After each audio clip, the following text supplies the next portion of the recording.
Welcome to Flat Earth Debate Uncut and After Show.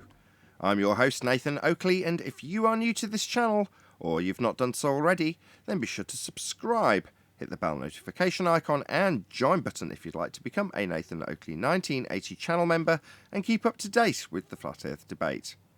If you would like to support the channel, there is a super chat that runs alongside each of these shows while they premiere, and there's also a PayPal, Patreon and crypto link in the info box below the video. Also below this video, you can get £50 for swapping your UK electricity supplier to Octopus Energy, and this is a particular note if you drive an electric vehicle. Speaking of Patreons, I'm going to do a quick shout out to all of you who do support me on Patreon, so a massive shout out of thanks and appreciation to Fibre Oats, Bogey, Michael Kahn, Sarah Griffiths, Rob H., Ben White, Maximum Gravy, John Kays, Tommy Swagnuts, Patrick Gunnels, Banter, Will Brax, Mel B. Styles, Troy Shuker, Bose Nail, Maris, Harry Blade, Mobile Max 777, Neo the One, Lost Cat FE, Rob W, Open Minded, Reese Pound, Del West Watson, Muted, Maria Neelands, Unbelievable Productions, Blue Ridge Ranger, The Real Gabster, Liam Nedrick Jr., Abraham Mohammed, Adrian Quintana, Skeptic936, Life is Short, Texas Mike, and David Wayne Foster. Also, Banter got in touch with me via a message on Patreon, and I had no idea how to answer his question, so I suppose I could just answer it by saying, I don't know. So there you go, there's the answer. I will pop it in a reply to you as well, Banter, but thank you for dropping me a message. I don't know is the honest answer.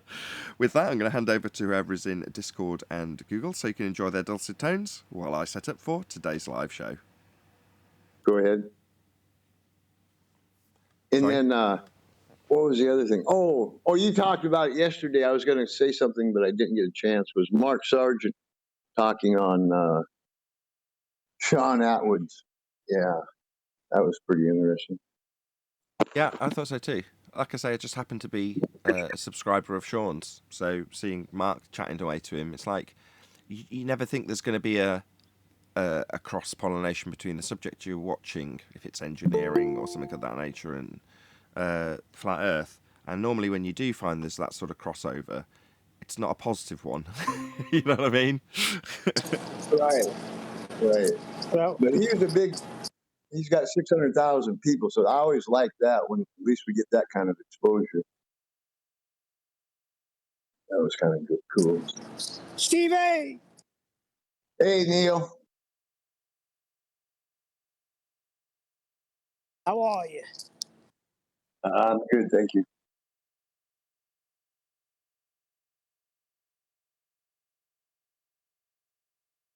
What's the latest on trees? Yeah, they're looking good, Neil. Still looking good. I haven't found the guy. I haven't found the guy.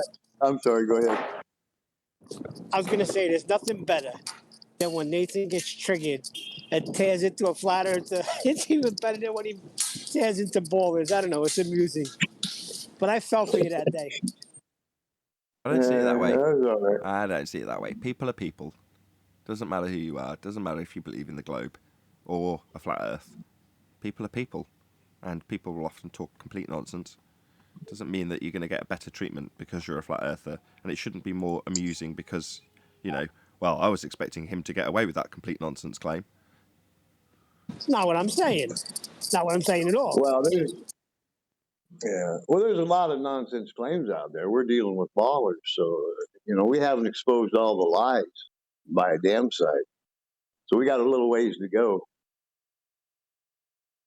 Right. Especially even when you start talking about global warming, right?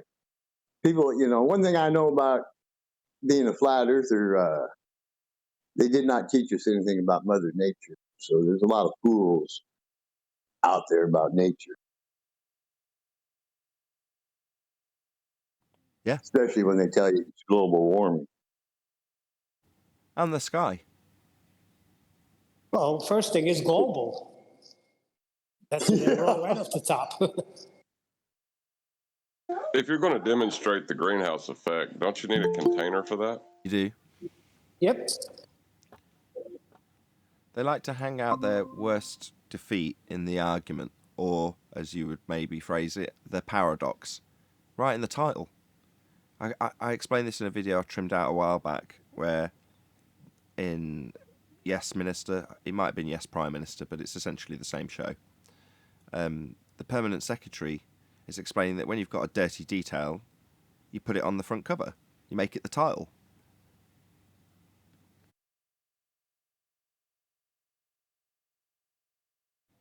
So yeah, greenhouse effect. Wouldn't you need something akin to a greenhouse for that? Yeah, well, we haven't got that. We've got a second law of thermodynamics violation, but, you know, we'll call it what it is on the title. You know, a containment effect. With no containment. We'll just put that on the front cover. What about the atmosphere? You have the atmosphere to keep the gases in. What, the sphere-shaped air? Air doesn't take the shape of a sphere, Neil. Gonna need half of that.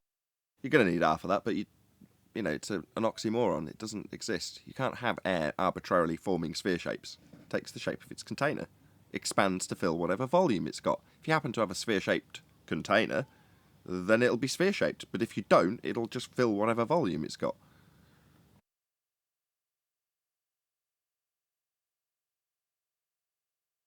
Herbs.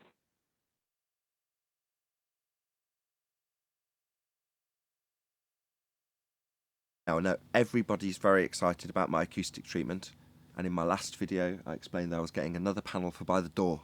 Well, that came today. It's exciting times.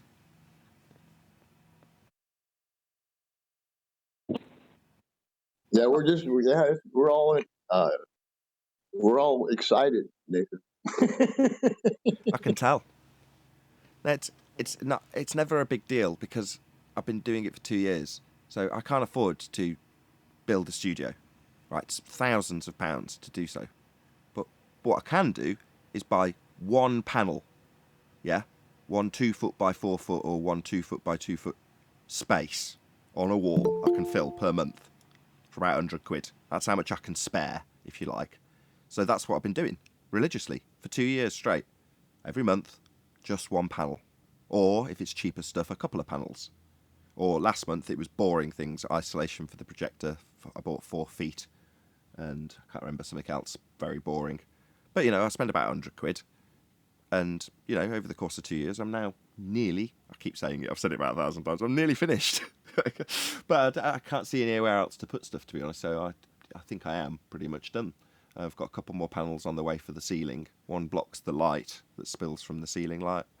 Although it is acoustic treatment, its main purpose is to stop the light going on the screen.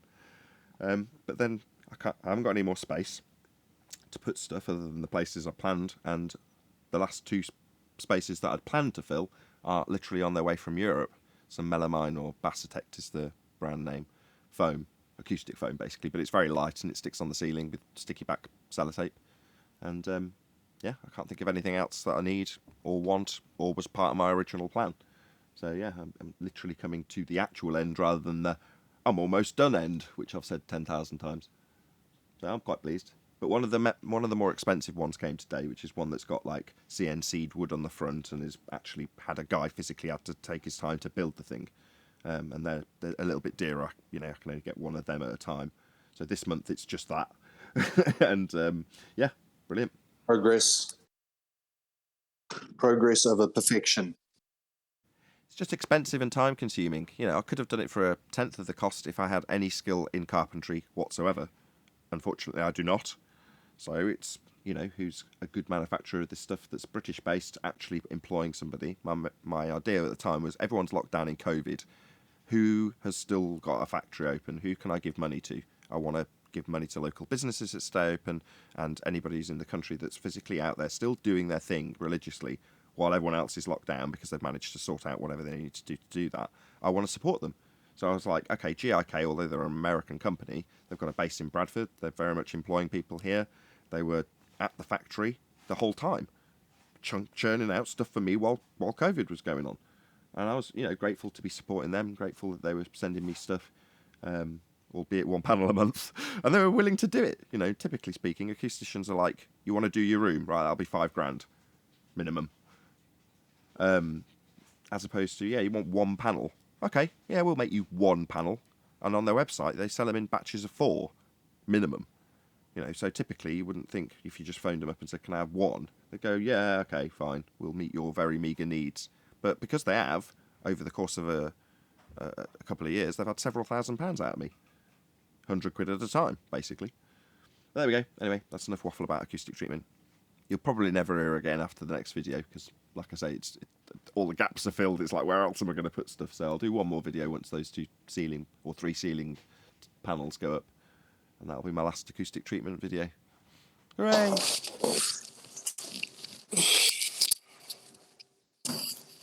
It's the pre-show, Neil. I can do what I want.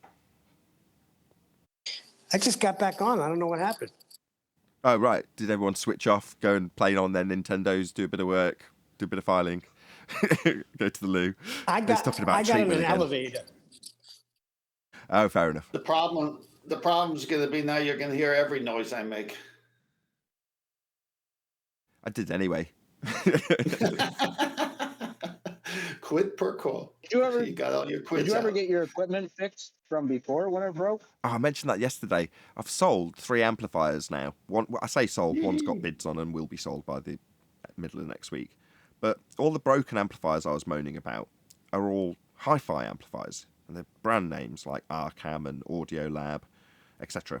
And selling them broken, because I was like, I want rid, I can't, we're in an apartment, we haven't got much space, got to get rid of them. As much as I might like to keep them, I like hi-fi, I haven't got the space. So sell them broken, spares or repair. I raised more money from selling them broken, these domestic amps, than the cost to replace them with second-hand pro amps. So I actually ended up slightly up versus the money that I'd spent to just replace them with stuff that was not designed to work in a house. But there we go. That's awesome. Very much so. Congratulations. That's awesome. Well, I wouldn't know what to buy if it wasn't for doing the job I do. So because I'm now working in a pro audio environment with XLR jacks and interfaces and microphones and cameras, it's a totally different scene. So you get your information from different places and suddenly you're into a different market for the stuff you buy.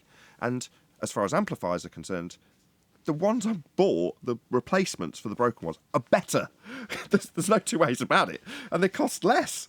I said this on yesterday. I'm not going to repeat myself. I did it on yesterday's show. I won't waffle on about my amps. But I can't quite believe how much better value you get out of there being a much bigger mass market of musicians buying equipment en masse versus your average connoisseur audiophile hi-fi. You know, there's a disparity in terms of the number of people buying one and its economy of scale. So you've got better value out of the pro stuff, and the distortion levels and the quality and the range and the ability to double its power as the impedance halves and all those sorts of good things are exactly the same. It's just an amp. So you're like, wow, it's just a good amp for cheap. Wonderful. I bet you that really sets the environment for where you're sitting at, you know? Having all that good brand new equipment and everything, it really sets the mood. None of my equipment's new. You've got to be joking. The panels might be new, which is basically acoustic wallpaper. Well, it's new to you. It's not brand new, but it's new to you. Yeah, even then, it's not new. The amps I bought were on eBay, they're both probably 10 years old. Yeah, my average age of any piece of equipment here, if you exclude the mic and the interface, which are the only 2 new things I've got, everything's between 20 and maybe between 10 and 15, maybe 20 years old, some of it. Nathan, I think what he's trying to say is that it gives you the feeling of quality and control for your show. Oh, hell yeah. I see what you're saying now. Thank you, Tenth. Yes, yeah, yes, having it all working, yes. new, is functioning beautifully. Oh, I woke up a couple of weeks ago when I first bought the amps, put them in, and everything worked for the first time in years. And I said to my wife, it's like a load lifted. All I've done for a couple of years straight is stress about stupid amplifiers. And it's just so unnecessary. And now you're like, 60 quid for a 4-channel and maybe 160 quid plus a massive journey for a 2-channel. And problem solved, a few hundred quid. And I've got more than that back from the shitty broken ones. Oh, brilliant. Life's sweet at the moment. And we're winning, you know. Can't get an elevation angle from a curved adjacent. So life is sweet. Tenth Man has a way of explaining things better than the people that are trying to explain them. Unbelievable gift he got there, 10. No, it's not a gift. I think he just just read their understands manuals. Nathan a little better. Yeah. No, I just read their manuals when it came to the sextant and how it works. It's an angle measuring device. I mean, how hard is it to research an angle measuring device? I mean, the trick is the trick, and the trick got uncovered.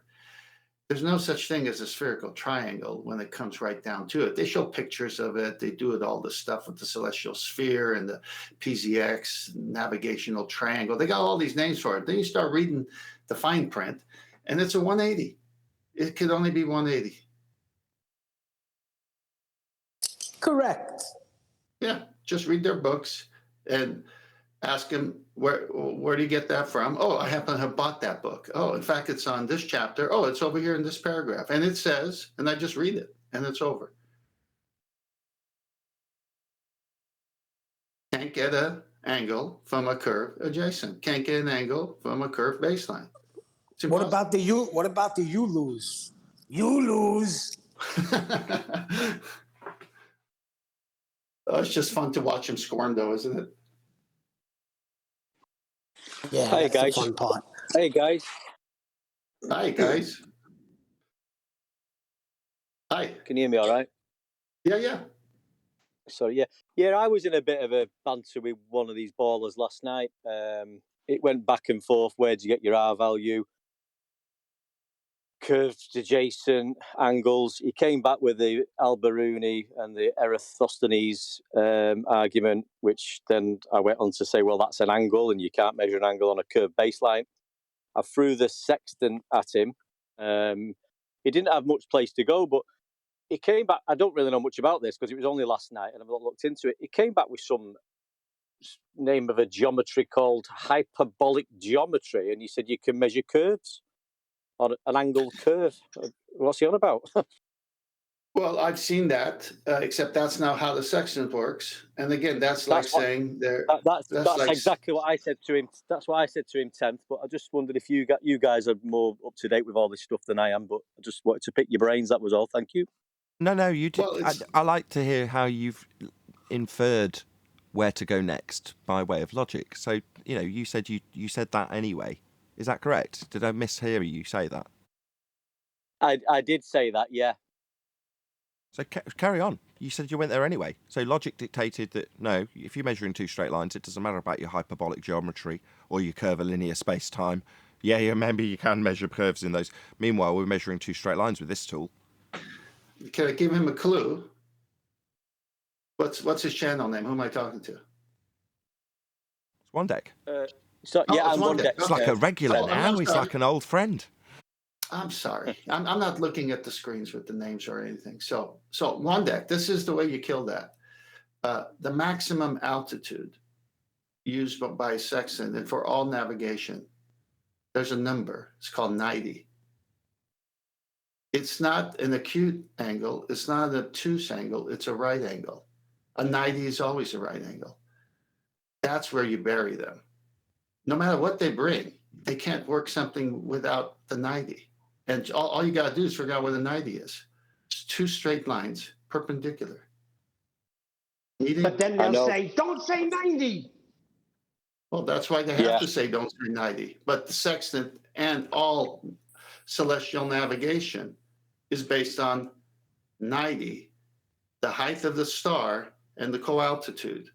And that's your zenith distance. So the minute you say, oh yeah, but the sextant measures an angle that's no more than a 90, and you do your math to figure out your zenith distance, that's a right angle. It's over. I know. It's great. I mean, I've heard Nathan was saying the other day, I'm fairly new to it and catching up and trying to make myself, but I'm not going out my way to try. I'm not. Sorry? No, keep it up. You're doing good. Yeah, I mean, I say I'm not going out my way to try and cause arguments with these ballers, but I'm just sort of putting my feelers out there because I'm not sort of as advanced as you guys. So, but I'm finding R value. Where do you get it from? How do you measure it in physical reality? Angles, triangles, sextant, boom, done and dusted.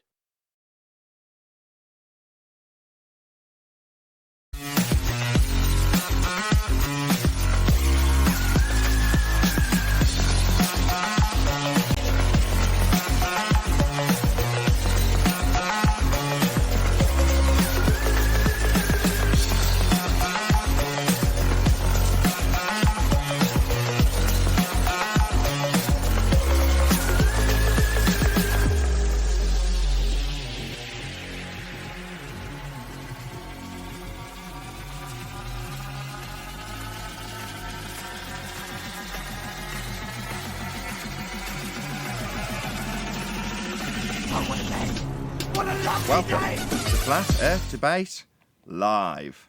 I'm your host, Nathan Oakley, and if you are new to this channel, or you've not done so already, then be sure to subscribe, hit the bell notification icon and join button if you'd like to become a Nathan Oakley 1980 channel member and keep up to date with the Flat Earth Debate. If you would like to support the channel, there is a super chat that runs alongside each of these shows while they are live, and there's also a PayPal, Patreon and crypto link in the info box below the video. Also below this video you can get £50 for swapping your UK electricity supplier to Octopus Energy, and this is of particular note if you drive an electric vehicle. Most importantly, if you'd like to join the discussion, simply mute the page you are currently watching, then click the link in the info box below this video to join the panel and express your views on the nature of Earth. If you do join, please don't swear. If you do, you'll be ejected, and if you are, please don't try to rejoin the stream using sock accounts. You'll be warmly welcome back on the next stream. Please also share the show on social media. Sharing the show obviously increases the live audience, but this in turn increases the chances of a more diverse panel, so please share the show on Facebook and Twitter. Now we are joined by Refracted Curvature, Arwin, Neil, Elijah, 10th Man, and a whole bunch of people in Discord, so welcome one and all. Hey Nathan. Hello. Good afternoon. Good afternoon. Hello. Welcome one and all. Do you Good have to have you all. fun? Do you have fun when you do the presenter thing? Do I have fun when I do the presenter thing? Yeah, I suppose. It's I'm like as vain as the next man on YouTube. Hey Nathan, It sounds I just it wanted sounds to like make a you're note. coming. Sounds like you're coming out of TV. That's what I'm going for. Professional. Thank you very much. I'll take that as a compliment. Nathan, Okay, I wanted to make a note. It's not a well. If the future holds good things for us, yeah, the TVs should be better, and we need more people like you.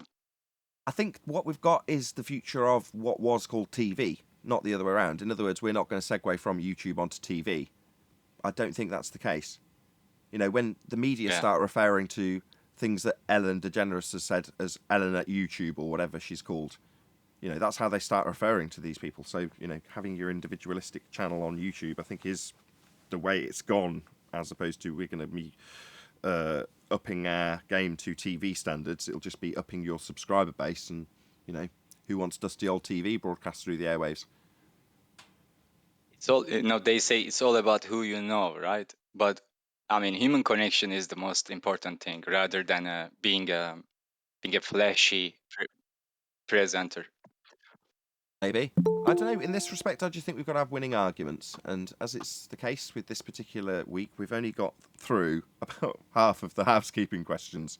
So we'll start with one that won't get us caught up in the weeds. Any evidence that there's a self-perpetuating molten iron core at the centre of a presupposed spherical Earth? No. What did you want to say, Arwin? Sorry. Oh, I just wanted to ask you if you could please stop spreading these rumors about me being a polonium denier. I'm sorry. Actually, Adam's starting his work on the Polonium Chronicles, and I can't wait for the first book. I don't know how to read that, because that could be Arwin being sincere, or it could be the continuation of the jape that was yesterday's show when we were talking about the farcical descent into nonsensical rubbish about polonium and the polonium people and how they're rings that are their beings. We just weren't, thinking outside the box enough in terms of how they would appear. They wouldn't have arms and legs. All total nonsense. But, akin to the heliocentric spun-out nonsense that we have to deal with on a daily basis. And we're holding Arwin to task based on our, or more accurately, Adam's nonsensical story about the polonium people. So I don't know. Was that a please actually don't, or were you being serious, or are you continuing the jape, Arwin? Now you're being a polonium denier. You were just projecting, weren't you? Yeah, that's enough for me to know. Not at all. I think you'll find I know exactly who the polonium people were based on those rings we see. It's not circular reasoning. Boom, boom. Polonium people only exist in the mass. No, got the rings. Are you a polonium ring denier also, 10th man? We got those rings. You're denying the rings exist? No, I'm wearing one. I'm an ambassador, actually, for Polonia. I see. Very good. What I'm about the wondering, self-perpetuating? Really? What's your would that, polonium name? I'm Hello. wondering, would that word be pronounced polyminium in the UK? Ugh. Aluminium. Aluminium. Good morning, guys. Go with chocolate. And For therefore years, the I Earth is a thought sphere. aluminum the was best a different Nathan's metal. react to that. I thought aluminum was a different metal, like some sort of, mixture of metals. It's like aluminum. Sounds posh. Oh, aluminium. Oh, right. Well, let's hear it. Let's hear polonium with the indium. They were Well, we just Polonium. can the aluminium segue people. They're into the lesser. chemtrails because there is aluminium in the chemtrails. Okay, how do you know that? Harold Kautsvella, who is a scientist from Denmark, he made lots of tests. I'm sure there are other people all around the world. I actually know an American, but I cannot remember the name. That there are metals in the air. There are nanoparticles, which Why? is magnetic. Why? When? Hold on. When were the samples taken? I don't know. I'll take it at face value. Why? Why are they doing that? They're testing soil for barium, strontium, aluminium, and the levels of those heavy metals have increased. I think that's what he was talking about. No, I got that bit. If I take it at face value, why? So the postulation The is why that question is very that's a. I Why mean, would they nobody lie? can be sure because they do not tell us the truth anyway. But we can only guess. well, what I do they believe tell that us? they are just Okay, what's the official narrative? now the human body is made of it's literally made of clay. We are not really conductive. Okay, now hold on. You've gone straight off into the weeds. Just slow down. Right.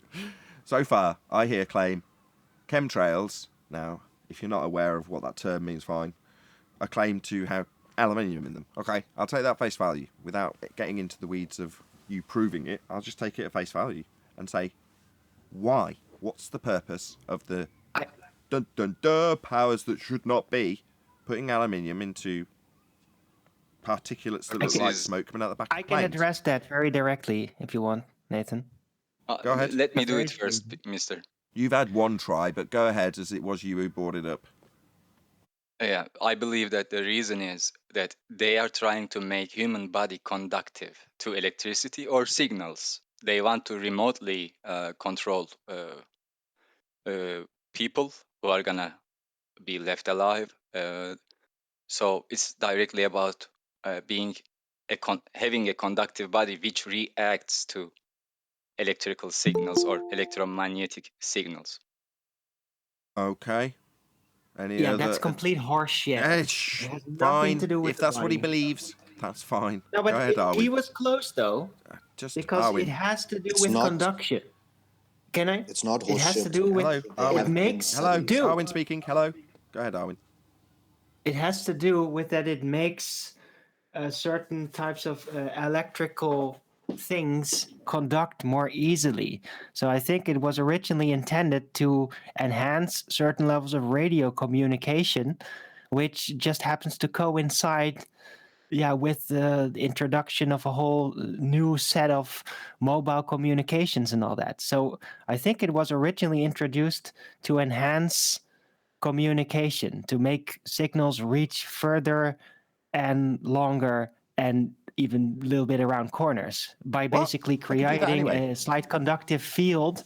And that could then, if successful, play into more direct mind control, right? Because what are those signals going to be, right? But it was for that. Okay. Any other What's the claim? advancements on this? May I respond to that Hello, very Nathan. quickly? Hello, everyone. It's Now, been combined with the do they HARP need test. to? Oh God! If I lose control here, we'll have all sorts of claims about 5G controlling your brain and trying to microwave your head and all sorts of other crap. Didn't go there. So, any evidence from either of you for your beliefs? If not, we'll move on. I mean, the proof is in the pudding, like always, right? No, it's not. That's right. No, it's And not. Can I just if you want to interject real climb a quick? mountain, you've Can I got to just stroll up a interject real few quick? hills. Meanwhile, is there any evidence of mind control being in any way linked to the claim we have dispersion of aluminium from these things we call chemtrails? Is No, there any none actual evidence whatsoever. to back that that's its purpose? Or is this just your beliefs? Proof being in the pudding and all? We cannot know the purpose because they That's are all I not telling need. us. Yeah, But we Thank you. can. Thank you. Yes, Thank you. can. What a ridiculous statement. Okay, You Arwin, go ahead. cannot know the. Of course, there's a purpose. They're not going to do No, something there unless it is has a no purpose. Of reason. course, you can know the purpose. No, Yeah, that's not what I'm I asking. think I'm not asking if we Overcomer is can too know it. I'm far-fetched. asking if you do. Well, I Yes, there is do a some. document about geoengineering, and they have to use those metals in the ionosphere to energize the ionosphere Iona to what now? produce clouds into certain areas. Ionosphere. Ionosphere? I am We not should on a prove that sphere. exists. It's electrical Well, conductivity listen, this for is the only word that manipulation of the weather and given other to things in radio explain communication. to explain Do you something in the realise- sky. Oh, God. Everyone stop. Right. Arwin, I heard the claim the first time. Yeah. You chanting through next man without anything further to what the claim is it's not helping. I heard you. Thank you. Arwin, if you think whoever this that is was a in... conspiracy, Nathan, you should just buy yourself an EMF meter and then turn off your phone and then see if it still sends signals. And you're going to see that it's not going to stop connecting to the towers. And? Yeah, it's got a radio and receiver inside the Yeah, I'm phone. well aware of Yeah. that. And? That means this technology is being used against you. My phone? Yeah. I am well aware of that. It's also used as a way of being able to find you if you get lost, if a phone is off. That also can happen. They also find people through radio triangulation when their phone is off, when they're lost. Right, sorry, we started this with a claim about chemtrails, right? Now, there's a lot of conspiratard bullshit about chemtrails, so if there's any actual information here, I'm happy to hear it. But if there isn't, let's just move on. Can I give some? If you've got it, yeah, I'm happy to hear it. Yeah, absolutely. Yeah, where this ionosphere, something that can't be a sphere, this place is way above anywhere where an airplane could fly. There's no evidence whatsoever the place exists. There is no evidence outside of NASA and space agency sounding rockets and the likes that the ionosphere exists. There's no evidence of anything above about 30 to 36 miles. Absolutely zero evidence. Actually, there's evidence against there being anything up there past that point. So, may I add something? Yeah. So, in terms of the controllability of living creatures, there was a Dr. Jose Delgado who did experiments where he could radio control bulls by injecting heavy metals into them and then using an electrode stimulator to cause certain behavioral changes in the animal. And he could get mating animals to stop mating. He could get animals to almost starve themselves to death through being remote controlled, called Dr. Jose Delgado, and I'll post the link now. So what the guy was talking about in terms of potentially wanting to remote control. That's fine. There is some evidence. Hello. Yeah, that's fine. Thank you. Now I've got that. Okay. Now I understand the correlation. Don't need to explain it any further. Is there a link as opposed to a correlation between those two things, other than the claim being made and the two being correlated? I can tell you. Not you. I can not directly you. give Not you. you. Solar, go ahead. Sorry, you were saying, is there a direct link with this technology and human beings? There's a claim on the table that there's aluminium in the air because now we're getting this, right? So I need the because justifying. That's it. Simple. It's all about control. Free will is inconvenient. Yes. Okay, that's also very, very fascinating, right? I'm not you're asking looking for a actual philosophical factual musing on it. I'm asking for evidence of an actual link. Oh my God, am I surrounded by conspiratards? Yes. No. Seems that way. There's a video on BitChute. Do I'm we looking all for it understand now. what the word... Stop talking! Do we understand what the word evidence means? Do we understand that? Does evidence mean, I think they need to mind control? That's not evidence, right? I don't want to hear philosophical musings on why this link that hasn't been justified is there. It hasn't been justified yet. So I don't care why you think they're doing that. It hasn't been justified as the thing that's being done. So, unless someone can prove this is being done, I couldn't care less. I definitely don't want to hear philosophical musings about it, because it's not anything to worry about at this point. Unless someone can make me worry about it, I don't care. Can I address that? Go ahead. Can I address that? So in I wanted to the address the link that I previous point posted, before you move on. generally you test on animals prior to testing on human beings. It's a standard process of scientific study. The abstract for the Jose Delgado radio-controlled bulls was to study the methods for manipulating and studying the brain, the electrophysical recordings, microstimulation, optogenetics and pharmacology, proper interpretation of behavioral data. I'm getting to the point. The similarities, differences, and ethics of animal models and their relation to human physiology. There it is. Okay. I'll change the I'm bold sending to you orange. I'm sending you the video on the main chat. This is a video in BitChute. They are looking at the Pfizer sticker under the microscope, and there's clearly a man-made synthetic nanotechnology in the sticker. This is probably a router in the. It is able to receive and send signal. Okay, I'd like to go back to what Solar said about animals being mind controlled not to eat and not to produce. That can also happen if they're nauseous, if they're sick. Might not necessarily be signals telling them don't eat, do eat. So anyway. Or pain. They could be just causing them pain. The point of raising those physiological things like feeding and having intercourse, those are considered base physiological needs that over repeated testing, they could show that they could get the animal to avoid its own self-preservation instincts and almost get it to the point of starvation where it would die by literally radio controlling its brain. I agree with you. Like that me mean like me with the flu. So I heard what you said the first time, but like me with the flu, yeah, you could go to the point of dehydration because you're not eating or drinking as much as you should. Do you really give up on Hold on, reproduction now- during the flu then? Fair enough. Oh, no, hold on. No, I did. I can do the Yes, I same did. thing. Hold on. I can do the same thing with a hammer. You know, is that mind control to come along and hit someone with a hammer while they're reproducing? Or eating? They pay a lot of money for that in Soho. Uh-huh. Yeah, that's not mind control. Wow. So I think the problem with that is that I think the problem with that is that nobody's ever mind controlled in their own opinion. So how do you know if you're mind controlled?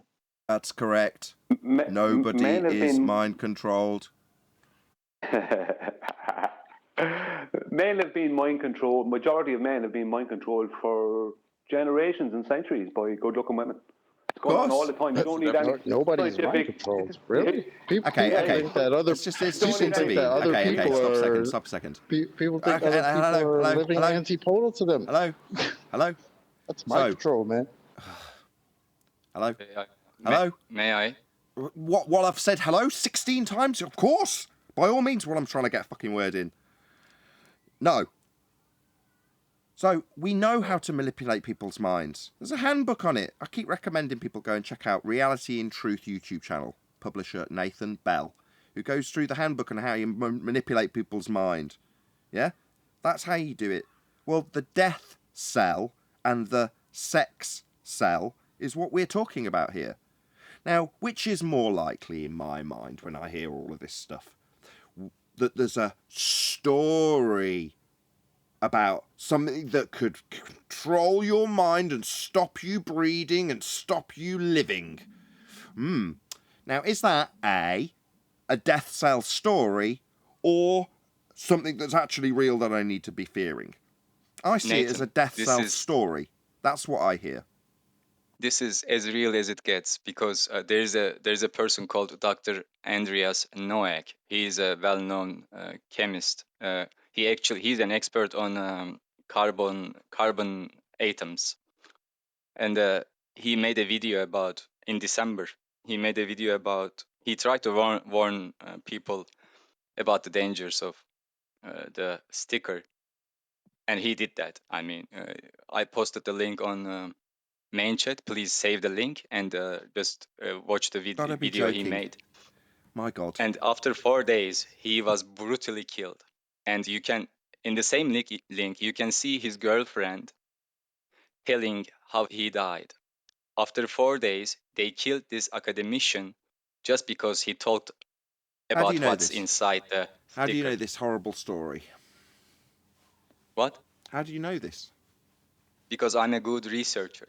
And how did you find it out? Where was it researched? I find out many things. Your primary source for the information. You should just, and I sent it to the main chat. Please save it and watch it after the show. What is it? A video? Yeah, there are 2 videos. There's a video where the academician speaks against Gotta be the kidding me. sticker, and there's the next video where his girlfriend Nathan, says you're right. he was He's a killed. fraud. I heard enough. He's a fraud. You're right. How do you? That's correct. How do you No know the evidence guy for was even How a hot is doctor how hot before the that? how hot is the molten iron core? Oh, Brian's trying to get a word in. Go ahead, Brian. Yeah, I'm just saying it. How do you know the guy was even existing as a doctor prior to this thing? How do you know they're not all actors? How do you know it's not all made up nonsense? You know, to feed into conspiracy. You know. I said earlier, we were, I'll change the bulb yeah. to orange. My fear level should be at orange then, right? Yeah. But you guys should not dismiss this without I'm not at dismissing least it. considering I've some listened of to it. it. I've not dismissed it. No, I'm just I may saying to research Brian, it further. There's fascinating stuff in this. Please don't suggest that I'm dismissing it. I'm not. No, I was just responding to Brian where he said, you know, how do we even know these guys exist? They've got recorded videos of all of these remote controlled brain stimulation tests going all the way back from the early 1900s. There are tons of research studies, always with how it applies to the human physiological aspect and the study of how they can get. Obviously, it's about eugenics, the reduction in human population. Let me ask you this So thing. how can they control us not to overpopulate this finite resource? That's their whole mindset in this discovery. Right. Let me ask you this then. So you're claiming a cause and effect relationship. Direct, and yes, it was scientifically studied. Lots of studies, But that's not a study situation. Papers. That's a situation where they do actual experiments and prove. Correct. On creatures with remote control, and everyone wanted to talk about, oh, but women can manipulate, and you know, bosses can manipulate staff. No one was questioning that. But does your wife have a remote control for you? They don't need all that. When she do you presses understand? this button, but Sola, you no longer have your own faculty. My wife's got one of them for me. Please, could I? So yeah, exactly. Yeah, I mean, Sola. Look, they don't need all that. They just need to let you think there's all that there. Now, I'm not saying that it doesn't exist. What I'm saying is they don't need it. They've been manipulating the world successfully without it for years. The whole world thinks they're on a globe, as Chocolate said earlier. Okay, but this is the last. All you need is a But that's steering. So manipulation is steering, whereas a remote control is directly influencing. And they've tried to steer us quite unsuccessfully. Now they've gone into this great reset because population got too large. And now they're wanting to progress now to a more controllable. But Nathan, his point originally was, can we link the aluminium to this mind control? I don't think that there's a direct causal link between the aluminium, which was the first point. Well, but the remote control. That's my point of view, because I believe there is not many reasons to fill people with different heavy metals, right? I mean, if you are filling human beings with heavy metals with their food, water. By the way, the water you're drinking is incredibly bad, even Eli, can bottled you water. mute? I still don't see the science behind people being controlled like a controller to an Xbox character. Because it sounds to me like that's what you're trying to say, Solar, that people are actually remotely controlled from devices, uh, electronically to do things. That would be something that is very easily shown if that were true and if that were real. If there's no evidence of it, then leave it where it's at, in the bin. No evidence of it. Well, Meanwhile, I feel like read the I should study I be. posted. I should definitely drink I mean, Coca-Cola. should the controlled person say that he's being controlled? What kind of evidence do you need? They are We are controlled. uploading Nobody's disagreeing with that. operating systems. Hold on. Nobody's disagreeing with that, right? We are. What the last show was called something like we're in bondage or something like that. Yeah, we there's plenty of chains controlling us, right? But these fear-based, speculative claims that we should be concerned about. Is there not enough real stuff to fear? Like literally, that actually affects your life directly? That you should concern yourself with this speculation? I mean, it is just speculation. It's based on YouTube This is the videos. biggest problem. I mean, are you gonna worry about? I don't know how clear. Like, I don't know how clear or straightforward I have to be. But when I say controlled, I don't mean like how we've been controlled and how most people think that the Earth is a globe still. Like that's psychological. I'm talking about literally controlled. Like, oh my God, no, I don't want to murder my pet gerbil, but I'm being electronically controlled from elsewhere to murder my pet gerbil. Oh no, that kind of thing. no, So they are you're the gonna Manchurian candidate. Note to self. they're gonna Don't get rid give of Eli most of any the population, and Don't they let just Eli want to into control the that rest. This is the movie, The Manchurian Candidate. The first was black and white with Frank Sinatra. The last one was with Denzel Washington. The defense. Sounds like propaganda to me. No, it's been around all the time. Of course, they're doing these things to figure out how to do it. Now, Nathan is asking, show us a direct link. I think they are trying to do it, but where is the direct link? And it's like it's coming, but it's not here yet. But they are doing these things. It's That's here, what man. They DARPA are does. vaccinating babies. What should they do to like? Are you Guys, what do you expect to see? can't push this line too far. Right. You're Can't not discuss listening. vaccinations. Can't discuss it. It's just one of the rules on YouTube. I don't make them. Can I make a Can I point? point something out on this? Yeah, go ahead, Brian, but I want to put something out after you're done. Just very quickly, John. In the start, I'm not going to talk about it, but in the start of 2020, within the first 2-3 months of 2020, within 4 days, the whole world just caved in. Within 4 days, the whole world just caved in and did what they're told. Why do they need all this other stuff? Now, maybe they have the use of it, but they don't need it. Right. No, Exactly. Brian's got a point. Brian stated what I hinted at. Precisely, Brian. Right. And as somebody brought up vaccinations, again, I'll stress we cannot talk about that. It's just the YouTube rules. It's But just the that way it proves is. the point, Nathan. Hold on, 10. That proves my Fuck's point. sake. Yes. Yes, Brian, you've now overtly stated it. Indeed. What more control do you need to see other than us in almost every country being put on house arrest? You know, that's what we've been put under, lockdowns. So that's something we can definitely discuss. It's part of the public consciousness now. So, you know, you're under the misapprehension that they need barium in the air or bloody magnesium or aluminium or something to control us with heavy metals. What? No, they don't. Nathan. Most people, oh my God, this is getting frustrating as all hell, this show today. Yeah, I am literally in the middle of that sentence. Thank you. Yeah, I am. Yeah.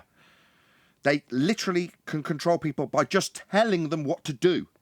And most normie idiots will just do it. They're lemmings. Most people are lemmings. They get called sheep. Yeah, they just get told what to do and they'll do it. Don't need anything further to that. I Yeah, but you 100% see, agree with. it gets more Can I complicated. get a word 7 in billion edgewise? people is too much. They don't need that many people, and it gets out of hand. And they want a smaller population. They are the masters of control, by the way. But we have the internet, and too many people. The truth spreads a lot. Like, you don't want that, right? Hey, I yeah, summarize this. these vague philosophies that you're throwing out there are getting frustrating. Yeah, go ahead, 10th, and I'm going to read out a few super chats. Go ahead. Yeah. The fact that we can't talk about this and other subjects means that it's already happening through other means. That does not discount that they're working on what the topic that currently is being discussed, and we don't have the final connections to that because these are evil psychopaths. So yes, I believe these things are going on. Is there a direct connection? Not yet, but look at what they can do already. There are things we can't even talk about. So the control is already happening by, if you do this, we'll demonetize, or if you do that, we'll do that. So both sides are giving good arguments. It's that thing in the middle that we haven't got yet because they haven't unleashed it yet. And so my attempt to be subtle in that regard. Yeah, now that's been stated overtly too. Again, I was trying to subtly hint at it, but 10th Man's overtly stated it in terms of things like specifically demonetization. Right? Yeah, my hint was subtle. 10th Man's just stated it as overtly as it can be stated. Right. So I'm hinting at the control I'm having to be under. Yeah, I didn't think I'd have to break this down, but 10th Man, I'm grateful that you have, because some people, the subtlety is beyond them. Anyway, I'm going to shout out a couple of super chats. Ask Dad anything. Propaganda and indoctrination have been more than sufficient for the purposes of controlling for centuries. I couldn't agree with you more. Ask Dad anything. Excellent super chat. Thank you also for the support. I really do appreciate it. Also, shout out to Sacred Knowledge. Have I said that right? I always get this wrong. Sacred Knowledge, aka Universe, indeed. GovTech is decades ahead of the public, and they don't disclose the details, nor do they ask permission when they need guinea pigs. Most people are under control. Yeah, I again completely agree. I would like to point something out about this. I heard John first. Go ahead, John. I would like to point something out about that entire conversation, because there's the sex sale, the death sale, and the fear sale. And as far as I can tell, it was a fear sale. Death and fear sale, same thing. Yeah, so how do you know it's not propaganda just to make you think they're stronger than they are? You don't know. Indeed. If it was propaganda, they would let you speak about it. So they would let you spread it, but they are actually suppressing talking about that. So suppressed that you shared it with us quite happily, and we're discussing it now. Oh no, my live stream. No, we're all good. We're all good. I know many channels who are not very comfortable in saying just the word VAC. You know, they use other words like. Yeah, but that's because we can't. It's literally. I've said this 3 times. It is literally in the YouTube community guidelines. So when people are uncomfortable, yeah, they better damn well be, because they'll get their channel shut down. Yeah, no more talk of that. If they wanted us to fear, they would let us speak about it. Unless, of course, you're speaking about it in a favorable light, then, of course, speak about it all day. Tell people to go get it all day if that's what you're doing. But if you have your own opinion and you think otherwise, nah, you get shut down. This is the world we're living in. They even removed. Hold on, just 1 second, 10th. Go ahead, Rams. They even removed Joe Rogan's latest podcast with the inventor of mRNA technologies from YouTube. I'm telling you, they killed a chemist. Hold on. Yeah, no, they didn't. I found that right away. Stop. Somebody said that the other day, and I found it immediately. So no, that's still there. And even if it was true, again, reposted. It's been removed for community guidelines. Rams. Because you obviously saw the YouTube letter that he got, etc., right?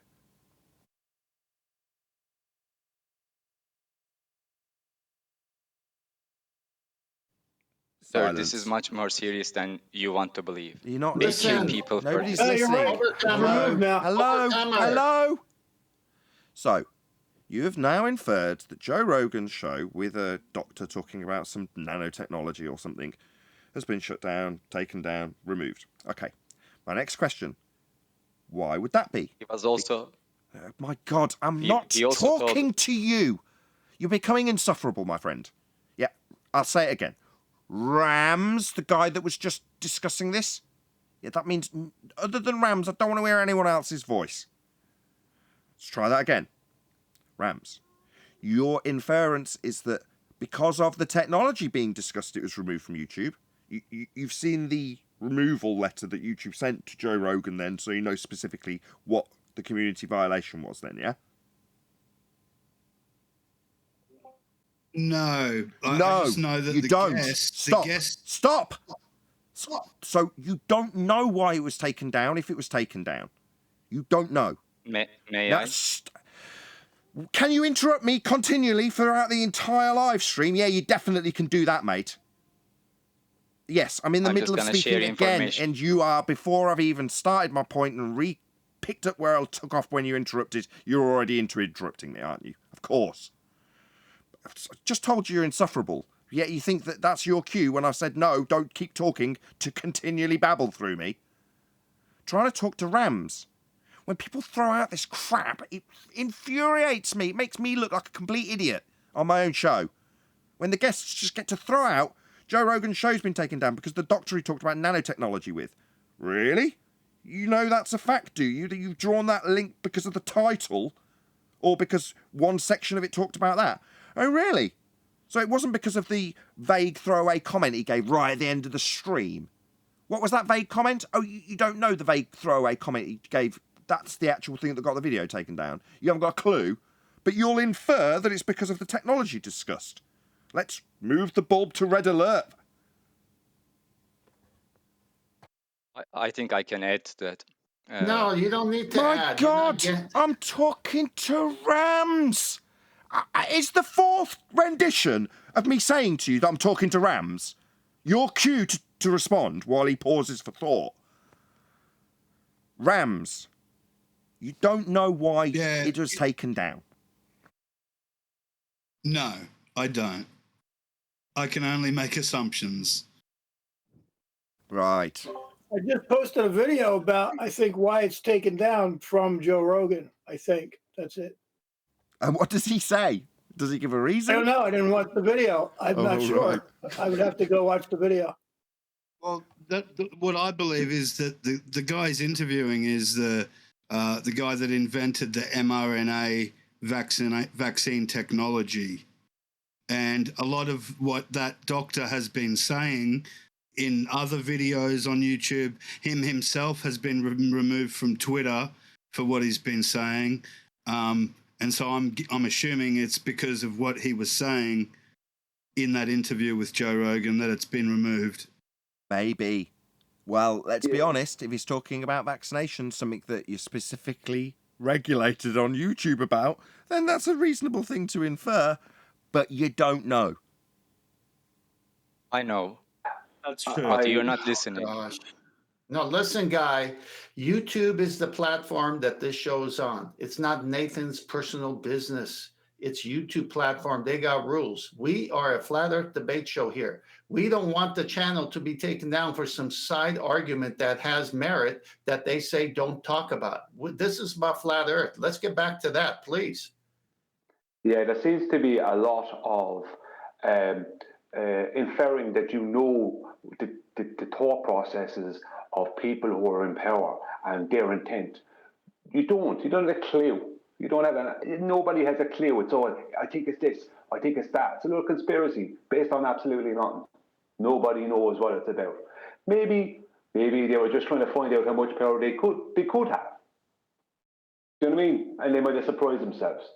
Who knows? I don't know. We should be happy, Brian, to know with our common sense and critical thinking skills that the minute they say a subject is taboo, it's all there already. But if you want to continue talking about flat earth debate using that technology, then you better stick to flat earth debate because they're going to use that to take you down. Well, I'm only interested in the flat earth debate. I don't mind philosophy, but conspiracy, no. The fringe stuff comes up, and often when I watch the fringe stuff, which we're not discussing on this particular channel, I see the people propagating disseminating the fear-based mind control as just useful idiots. I look at them and go, my God, do you not realise you're being manipulated into disseminating this fear-based mind control? You're a useful idiot. I disagree. Because I mean, it could be real. You need to look at the evidence. I posted the evidence in main chat. By the way, That's not that the man's name point. is Malone. Oh, Robert gosh, Malone this guy's said not he was getting it. threatened before. What he's Listen, not guy, getting we're to. not arguing the efficacy of it. We're saying that they'll shut channels down if you go against their YouTube policy. Now, don't you get it? We're Right. not disagreeing. I watched a little bit of this video, right? So this is what they did, right? Because it's just continues. talking about. Listen, they just don't get it. Subtlety is lost on the Discord server. Completely lost. My God. Guys, I take just it watched that somewhere video, else. right? Okay, whatever. I mean, I would not We're not- expect a flat earther to bow down to any authority, right? What authority? I don't That's have any not authority. the point. That I can discuss. What do you mean? Hang on to any authority with your stereotyping fallacy about what flat earth does.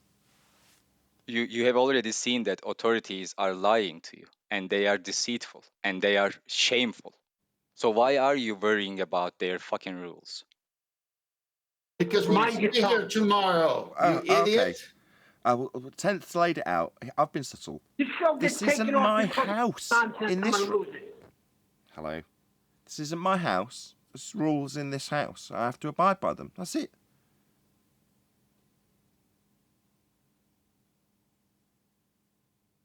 Okay. Root over anything else. All the conspiracy talk is the mind control. You know, the more people they have been looking into and get lost in conspiracy, the more control they have over them. They have them believing what they want them to believe. It's very simple. Let's stick to what we can prove. The conspiracy that everybody's been involved in since they were like 3 years old. The one where we're made to think we all live on a magical spinning water ball flying around in a vacuum with people living antipodal to us, thousands of miles beneath our feet. Anybody think that's real? Do you have any evidence of that? Talking about the one that we can actually debunk? You're talking about the positive claim that's made that we can actually debunk. The one that you have to, the one that you have to actually measure a flat plane just to assume that it's the opposite of that. That one. Anybody got evidence of that? Yeah, the one you can actually talk freely about on YouTube. I want to respond just to round that out to a comment made in the chat by Don G. It says, RIP freedom of speech. There was never freedom of speech on YouTube. This isn't a public platform. It's not a soapbox in a public park or on a street. This is a company. It's a business. So the notion that you were entitled ever to freedom of speech on YouTube is just a misapprehension that people have about what YouTube is. You're not entitled to it here. It doesn't apply here. Yeah, you're renting their soapbox is what you're doing. Precisely. And they have terms for their soapbox. So you just have to deal with that. Yeah. The people who moan about it, if you don't like that soapbox that you stood on, all right, there's a few other soapboxes you can also go to the boss man of that soapbox and ask me if you can stand on it. Or, if you're very clever, you can make your own little soapbox. Probably won't get a very big audience with your own little soapbox there. Or you just have to deal with the rules. And well, we're in a society that us as individuals may make very little difference to. So you go, okay, well, what's the point of all this? What's the bonus? If you're only focused on making societal level changes, then you'll get nowhere and it'll be very depressing. If you go at an individualist level, I've made massive changes to my life as a result of this information. And they're I can only assume by your tone, the things that you assume I'm not doing, I'm probably doing. I just don't want to talk about them here because it would affect my career on YouTube.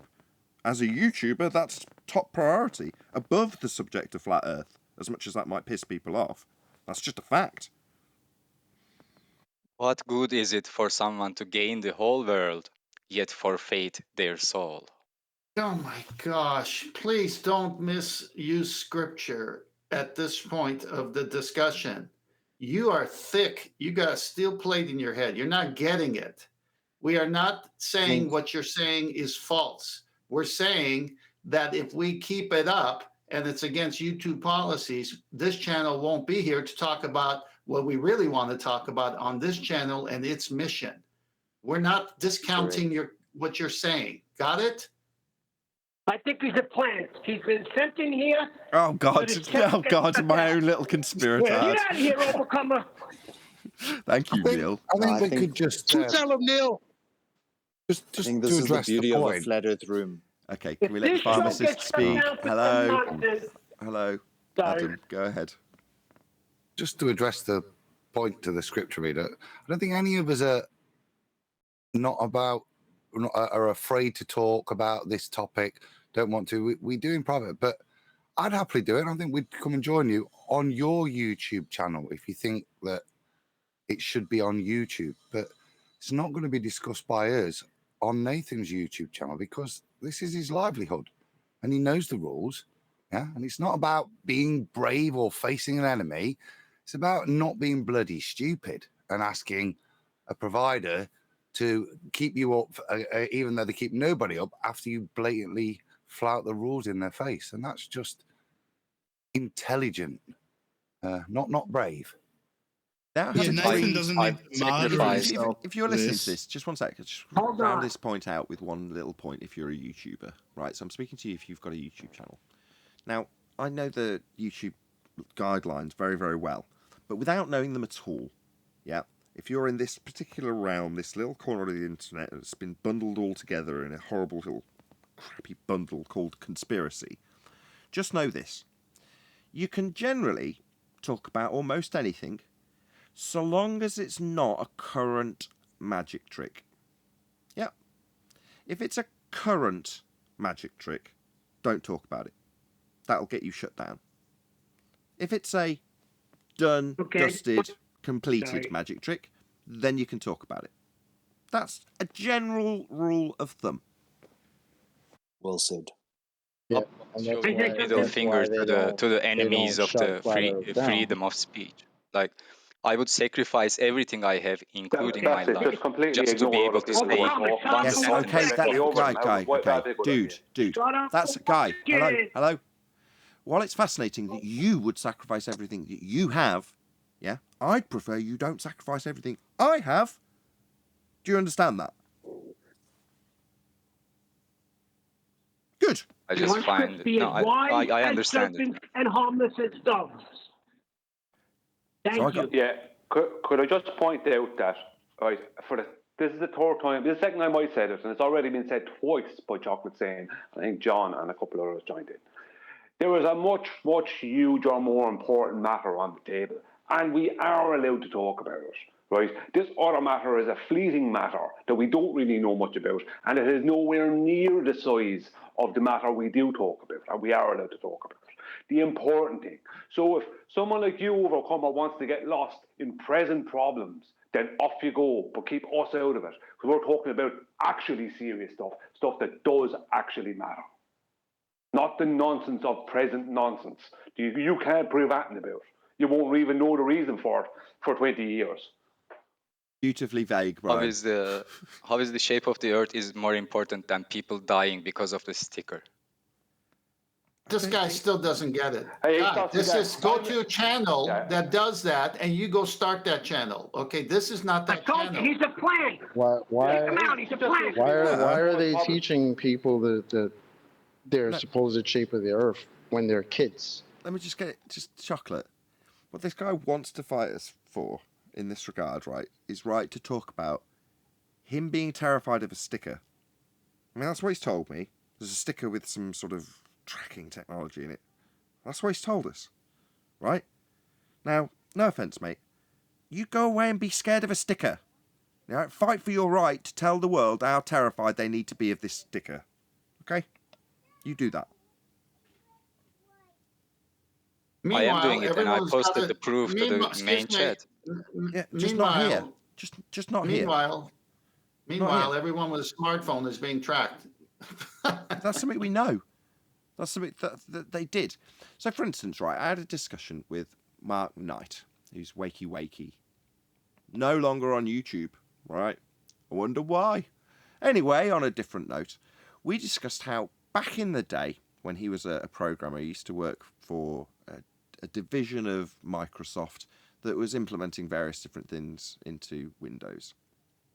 Anyway, he's explaining that back when they introduced Windows 7, all of the back doors that we got told about in Windows 10, with them having access to your camera and microphone and listening to you and prompting ads based on what you're talking about, yeah, that was all well and truly established long before the public outrage of Windows 10, when they just told you it was there.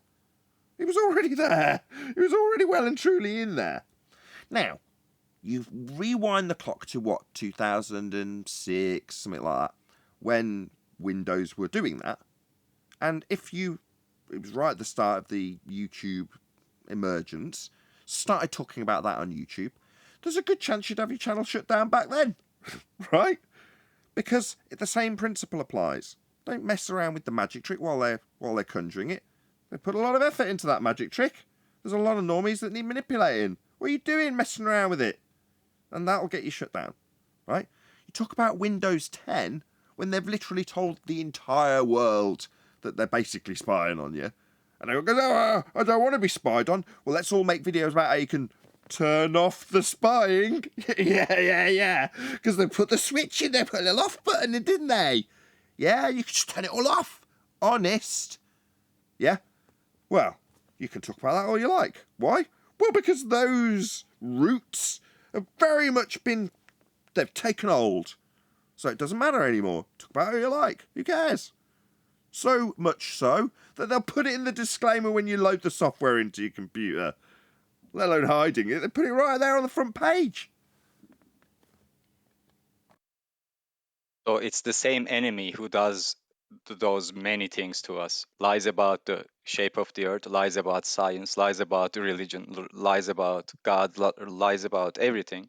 Yep. And then uses technology against us, sells us technology, and creates money out of thin air, right? Controls economies, controls political systems all over the world, creates discord, wars, kills people, maims people. The enemy is the same, but the enemy does many things. So we need to discover the whole When spectrum does of that enemy? When does that enemy start attacking us? I believe it happened in the middle 19th century. No. I mean, like individually. Like, when does that attack on us start from the enemy? When do you think? It happens when they give you a ID, the identification card from the government. You are being enslaved into their system. I know what Oakley is asking. I'm thinking further back than that, my friend. Right. Way before you're old enough to get an ID. So it's the world that's been pulled over your eyes that deceives you. You can feel it when you pay your taxes, when you go and do your grocery shopping. That's the control, that's the bondage.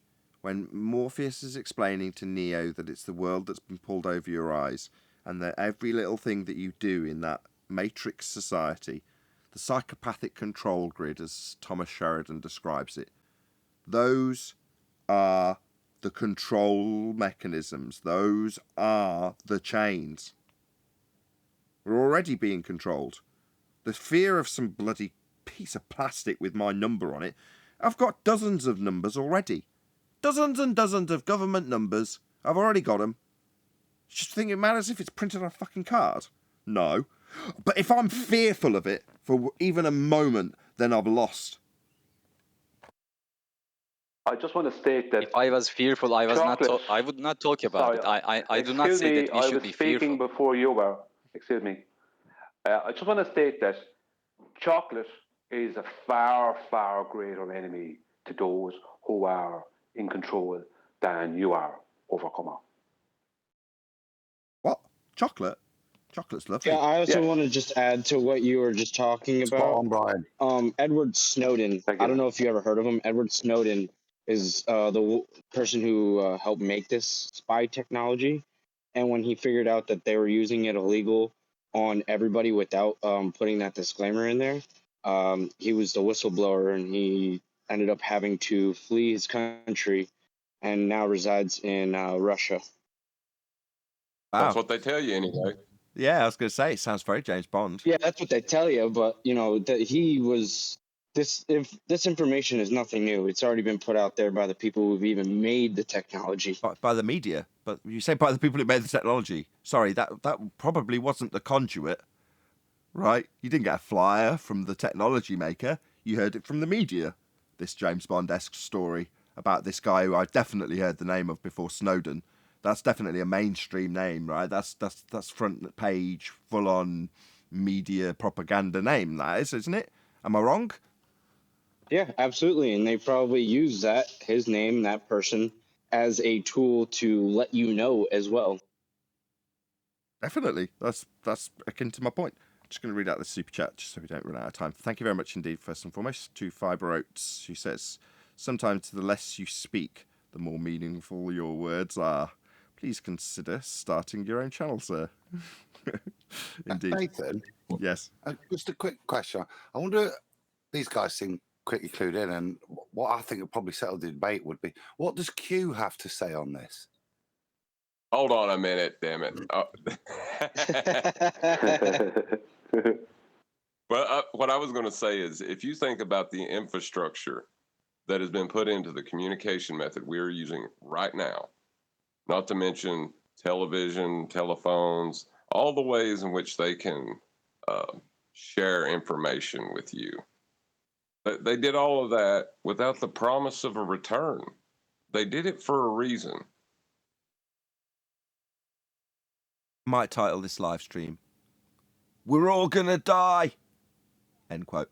Because it's one of those lines from that Don't Look Up movie. So she goes on, she's told afterwards that she's not media savvy. You need some media training. Because she's in the middle of explaining to a live audience that there's a meteor coming from the sky vacuum. And she's supposed to be keeping her cool and just, you know, light-hearted and keep it chatty and all this. And then she just breaks down. "We're all going to die! Don't you fucking get it? We're all going to die!" Yeah? Obviously, she was the expert in that instance, heliocentric mathematician that had figured out that orbital trajectory that was going to kill them all. Because we all need to be terrified of that, don't we? Obviously, with the heliocentric model and all being true. That was perfectly justified fear-based propaganda that she was spewing as a useful idiot right there. If the story of that Don't Look Up is true. You know, considered as true, I mean. Obviously, it's just a movie. They're going to need oil for that. Exactly. That fear that she's disseminating in the movie plot to the public is based on a model in the same way the paradoxes are no longer paradoxes. The fear-based mind control that is disseminated by way of heliocentric rhetoric is no longer anything to concern yourself with. Now, many of the things that, I hate to say it, but people who are supposed to be on my side, considered in my community, excuse me, those people will disseminate all sorts of fear-based, nonsensical, obviously propaganda mind control and think they're being righteous for doing so. And it just makes me feel sick. It's just like, my God, just all these useful idiots that surround me disseminating this complete horse crap that they've 9 times out of 10 got zero evidence for. Surface level at best if they have. I think they're going to need chocolate for that. You got a lot of commendation for something I didn't maybe pick up on, Chocolate. Did you want to make an ending point before I ask everyone to stay tuned for the after show? Chocolate, that is. No, man. My point earlier to the dude was, like, it's not to discount anything that he was saying, right? It's not to discount that. It's that here we focus on a different attack. And when I asked about when does that attack start, well, that attack starts before we can even form words, before we can even speak, right? That attack that's placed into our minds. The world pulled over our brains to hypnotize us into this nonsense. That's the one that we attack here on this show, right? Again, not discounting what you're saying, brother, but that's where we go with here. So, thanks. With that, I'm going to say if you are watching this on either Nathan Oakley 1980 or Nathan Oakley Premiering streams, then stay tuned as there will be an after show to follow. A huge, massive, enormous thank you to both Discord and G+ panels for making today's live show possible. I've been Nathan Oakley, and I'll see you all in the next video.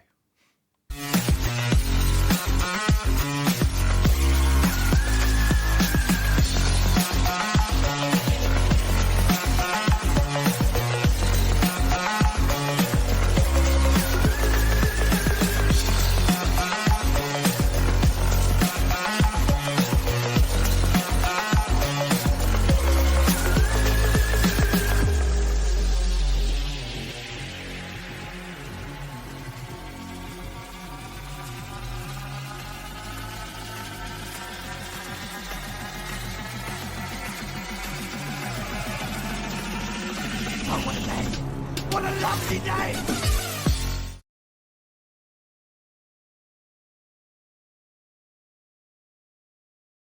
We get a little disclaimer saying these guys are archaic. Why don't listen to these guys, because this little model they're talking about is archaic, right? They don't take your videos down. They don't attack it because they can't. I think they can't go to that extent, right? Well, you know why they might call it archaic is because it's the presumption of all presumptions. You know, it's the first thing they do. It's archaic. Yeah. All these old people back in the day thinking it's flat, even though that's what they're living on and that's what they measure and everything. But yeah, look at them. Hey, Chocolate, I was just thinking about your name and the last statement you said. They've even attacked you. They've come after you. They've named candy bars, Milky Way. Look what they've done to chocolate. I mean, that one day payday is going to come, and we're going to snicker at all of them. I'm telling you. You know that most of the mainstream media gave Don't Look Up terrible reviews. Terrible reviews? Yeah, a terrible. terrible They all movie. said it was a bomb of a movie hurtling right to the ground. Don't Look Up. It's okay to hate it. We need a second cut of Don't Look Up because it was terrible. All independent.co.uk, the New York Times, Rolling Stones, all these companies gave Don't Look Up terrible, terrible reviews. And it's mostly because it exposes the media companies as liars, governments as incapable, and the mega wealthy as the true power. And it exposes the fact that power structures silence people who don't fit the mainstream narrative. Yeah, but the I would say mainstream, different. but the mainstream narrative of Don't Look Up is the heliocentric rhetoric. So it's just sold as the underdog. So it's layered in a multitude of ways. So I take on board what you've said, and I'm glad you've told us. It's interesting, and I will have to reflect on that. So thank you. I would say different. 1 second, John. I'll be quick. I would say different. I would say they're pumping it out that they're giving it bad reviews, and people will think, like most people will go, yeah, they're not happy with that. It's not made right, blah blah blah. But what they're actually doing is like, no, there's no such thing as bad press. It's advertising it, advertising what it promotes, advertising what it represents. That's how I would view that. How dare you interrupt me to make my point? You know what I think about that? 1 sec. Go I ahead, think John. Sorry, John. Go ahead. No, I was getting ready to say what Brian was going to say when he interrupted me. And it's like, how dare you interrupt me to make my point? Never mind. To me, I feel like a lot of the people that watch that movie think that that's something that could actually happen one day. To me, it was very entertaining, even though it's obviously the heliocentric nonsense. But I just found it funny. I found myself laughing at it a lot. But I think a lot of people, like, if it's true that so many people gave it bad reviews, I think that's what it is. People think that that type of thing could happen. And they're putting it into their minds with this movie. And look who happens to be in it. Mr. Climate Change. Oh, everybody's got to change their whole life to deal with the climate change. Meanwhile, I'm on a yacht every day in private jets, right? That same guy. That's what right? they're saying. The people online, that like all of my friends, oh, it was such a good movie because no one cares about what's actually going on. Everybody cares about, ooh, look at this hot take, look at the sports and the like. They've taken the propaganda hook, line, and sinker, and they think that what that movie is showing them is how people are supposed to think. Yeah, exactly. See, us, we know that's nonsense, so we just laugh at it. Yeah, but that ultimately is, I think, for the propagandist who's in the know, that would go out. Maybe it's Masons, I don't know. That would, oh yeah, of course Earth's a sphere. Yeah, chuckle, because they're in the know, right? They would see that humour in the same way we see that humour in the movie. We see that aspect of the propaganda and chuckle at it. We see him talking about a computer being science and go, oh well, this is deep programming for the masses to keep that scientific magic trick alive. But because you're in the know, you appreciate the movie on a different level. It doesn't mean I thought it was a good movie. It wasn't. But it just means that you see it with a different set of they live glasses on. That's all it means.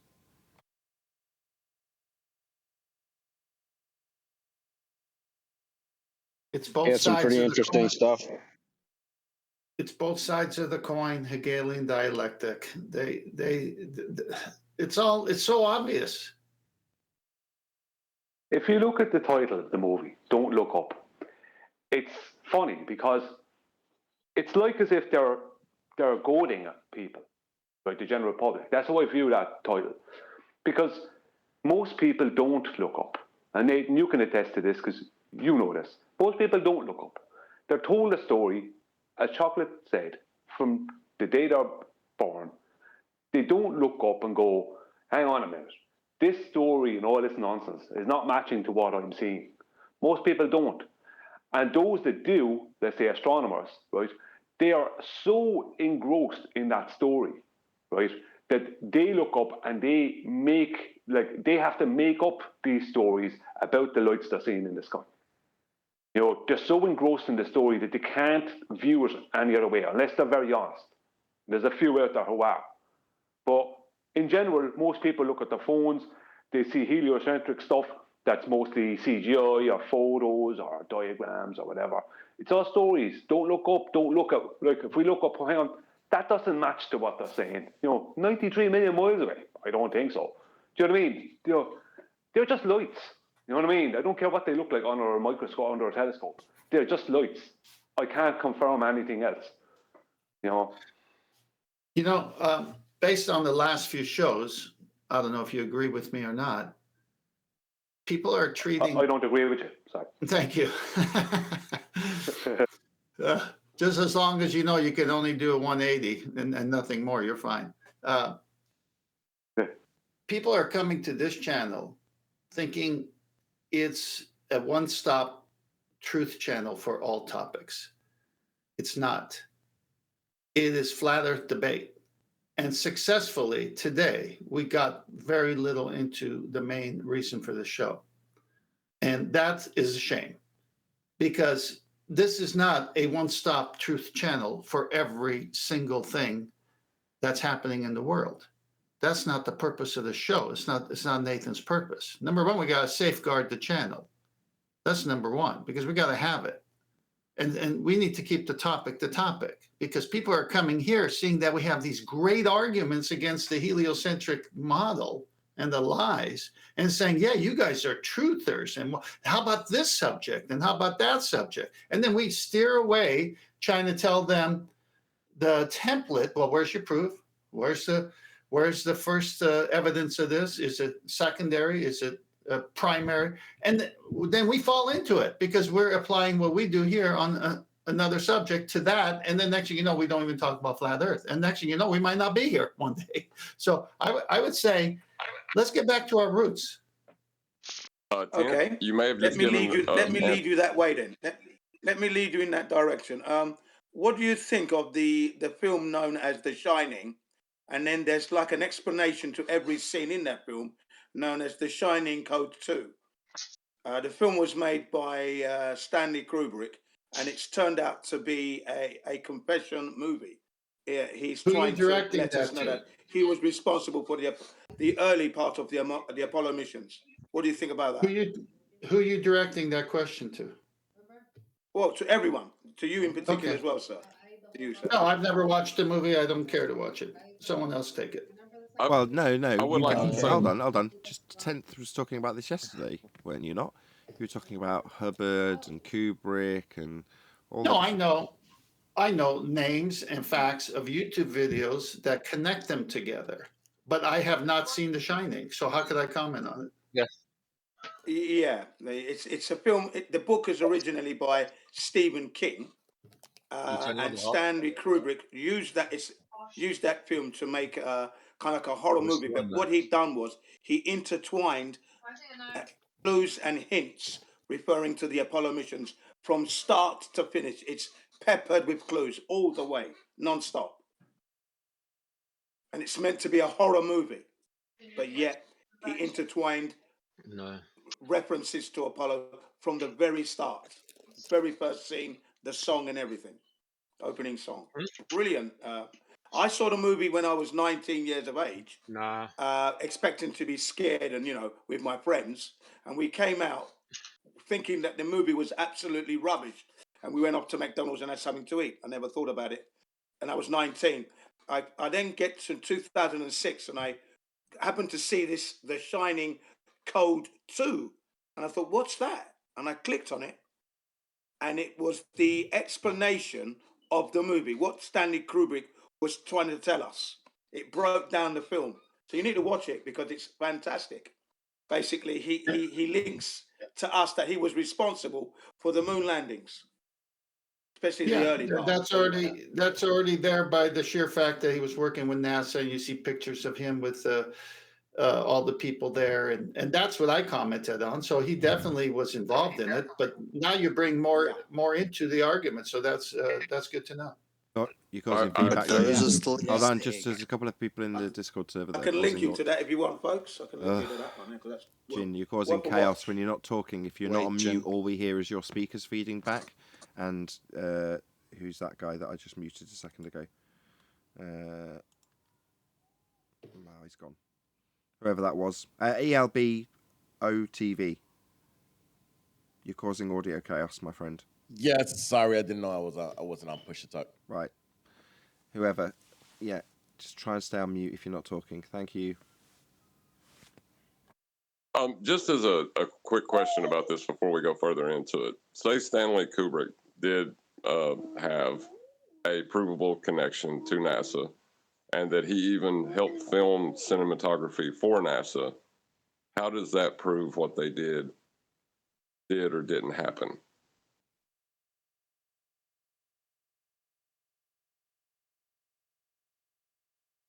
Wait, can you say that again?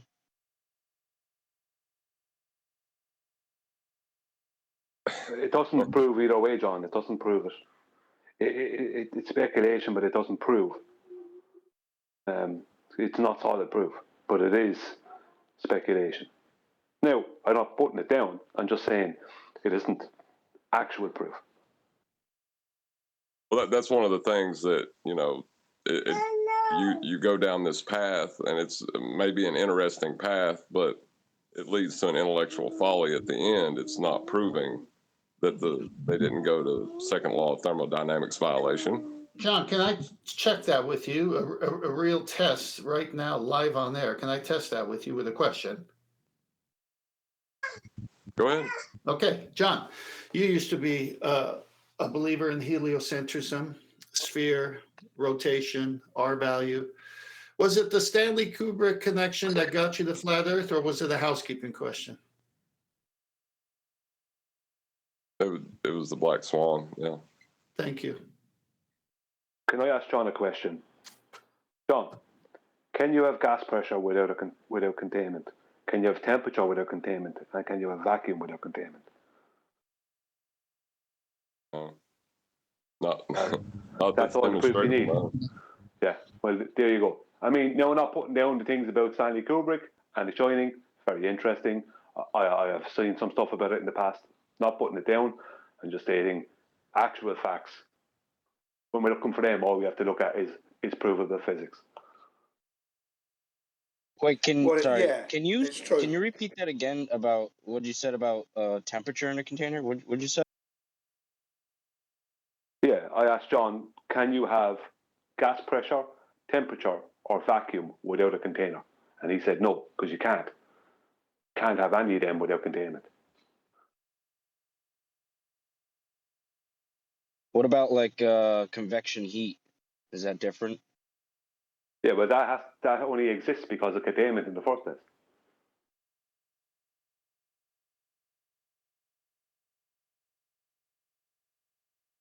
It all starts with containment. Otherwise it wouldn't happen, if you know what I mean. Same for the other two, gas pressure and vacuum. But we could refer you to a movie produced by Stanley Kubrick, and you can go that route, or you can just go this route and realize the stronger arguments is what wins today.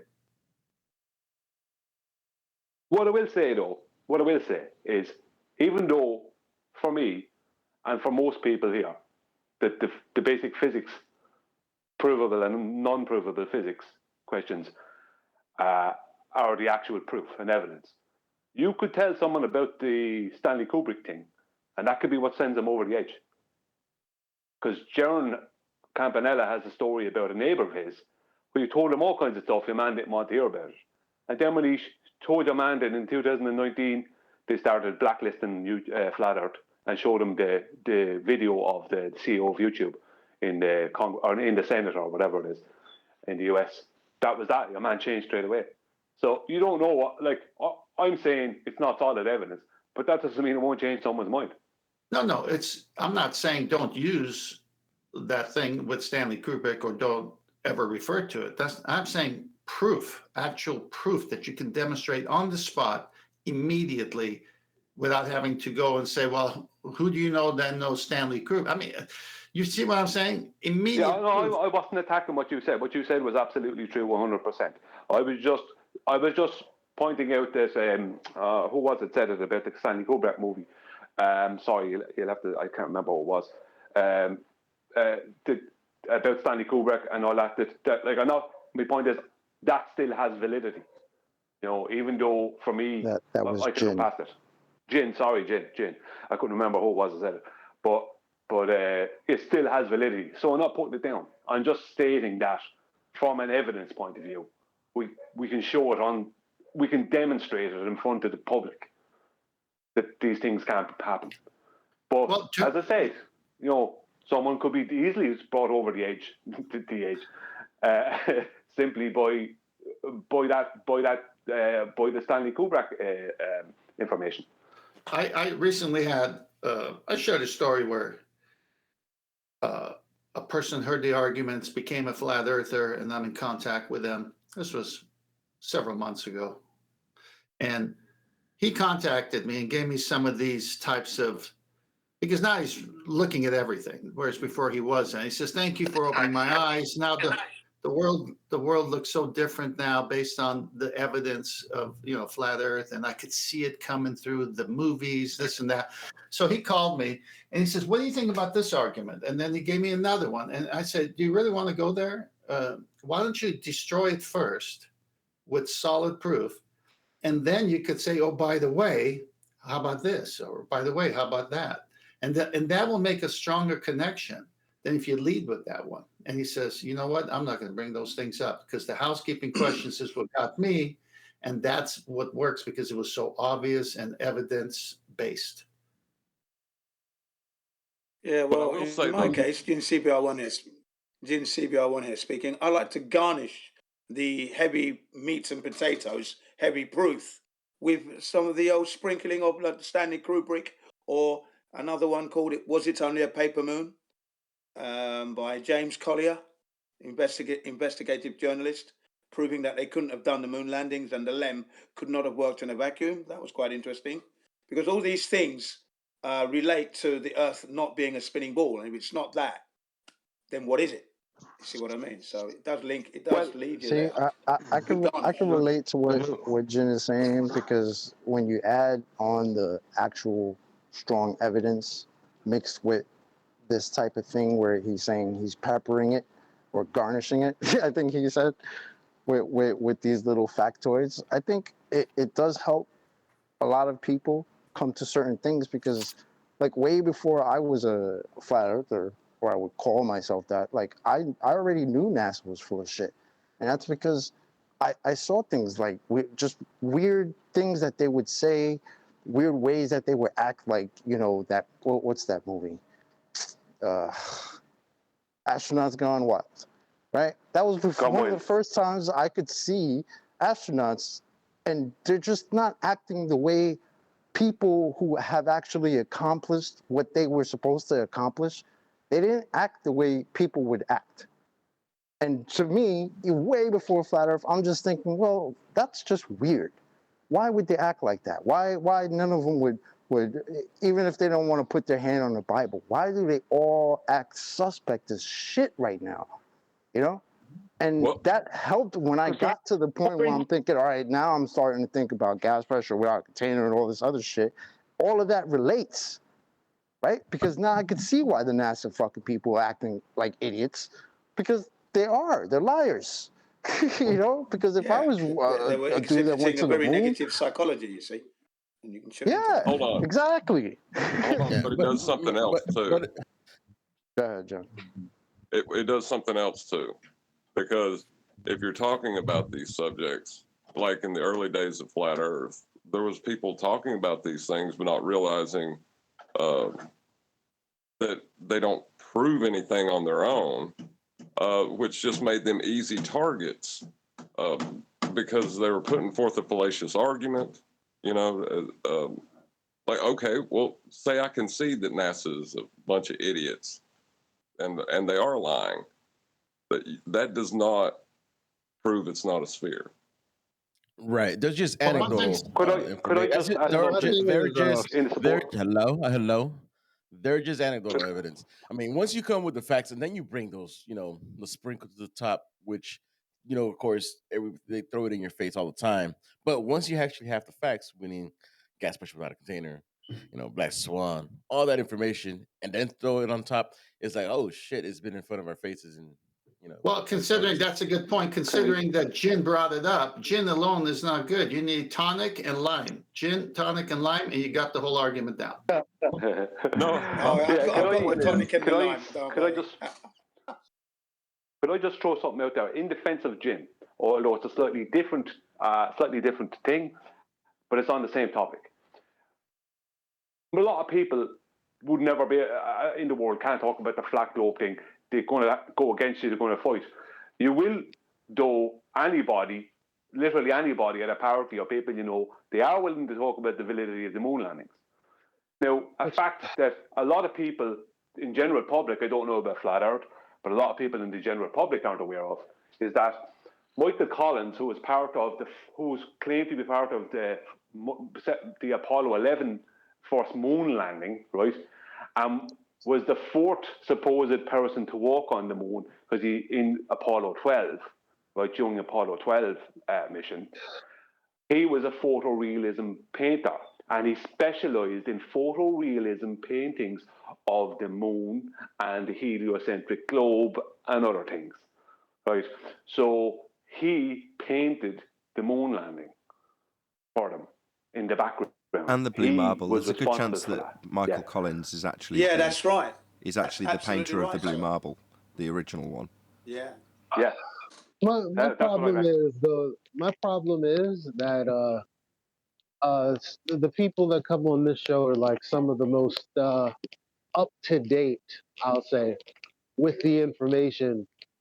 Because I'm watching, you know, Killer Priest podcast or Podcraft, as he has coined it now, and you got people that a lot of people look up to as intellectual. I'm not trying to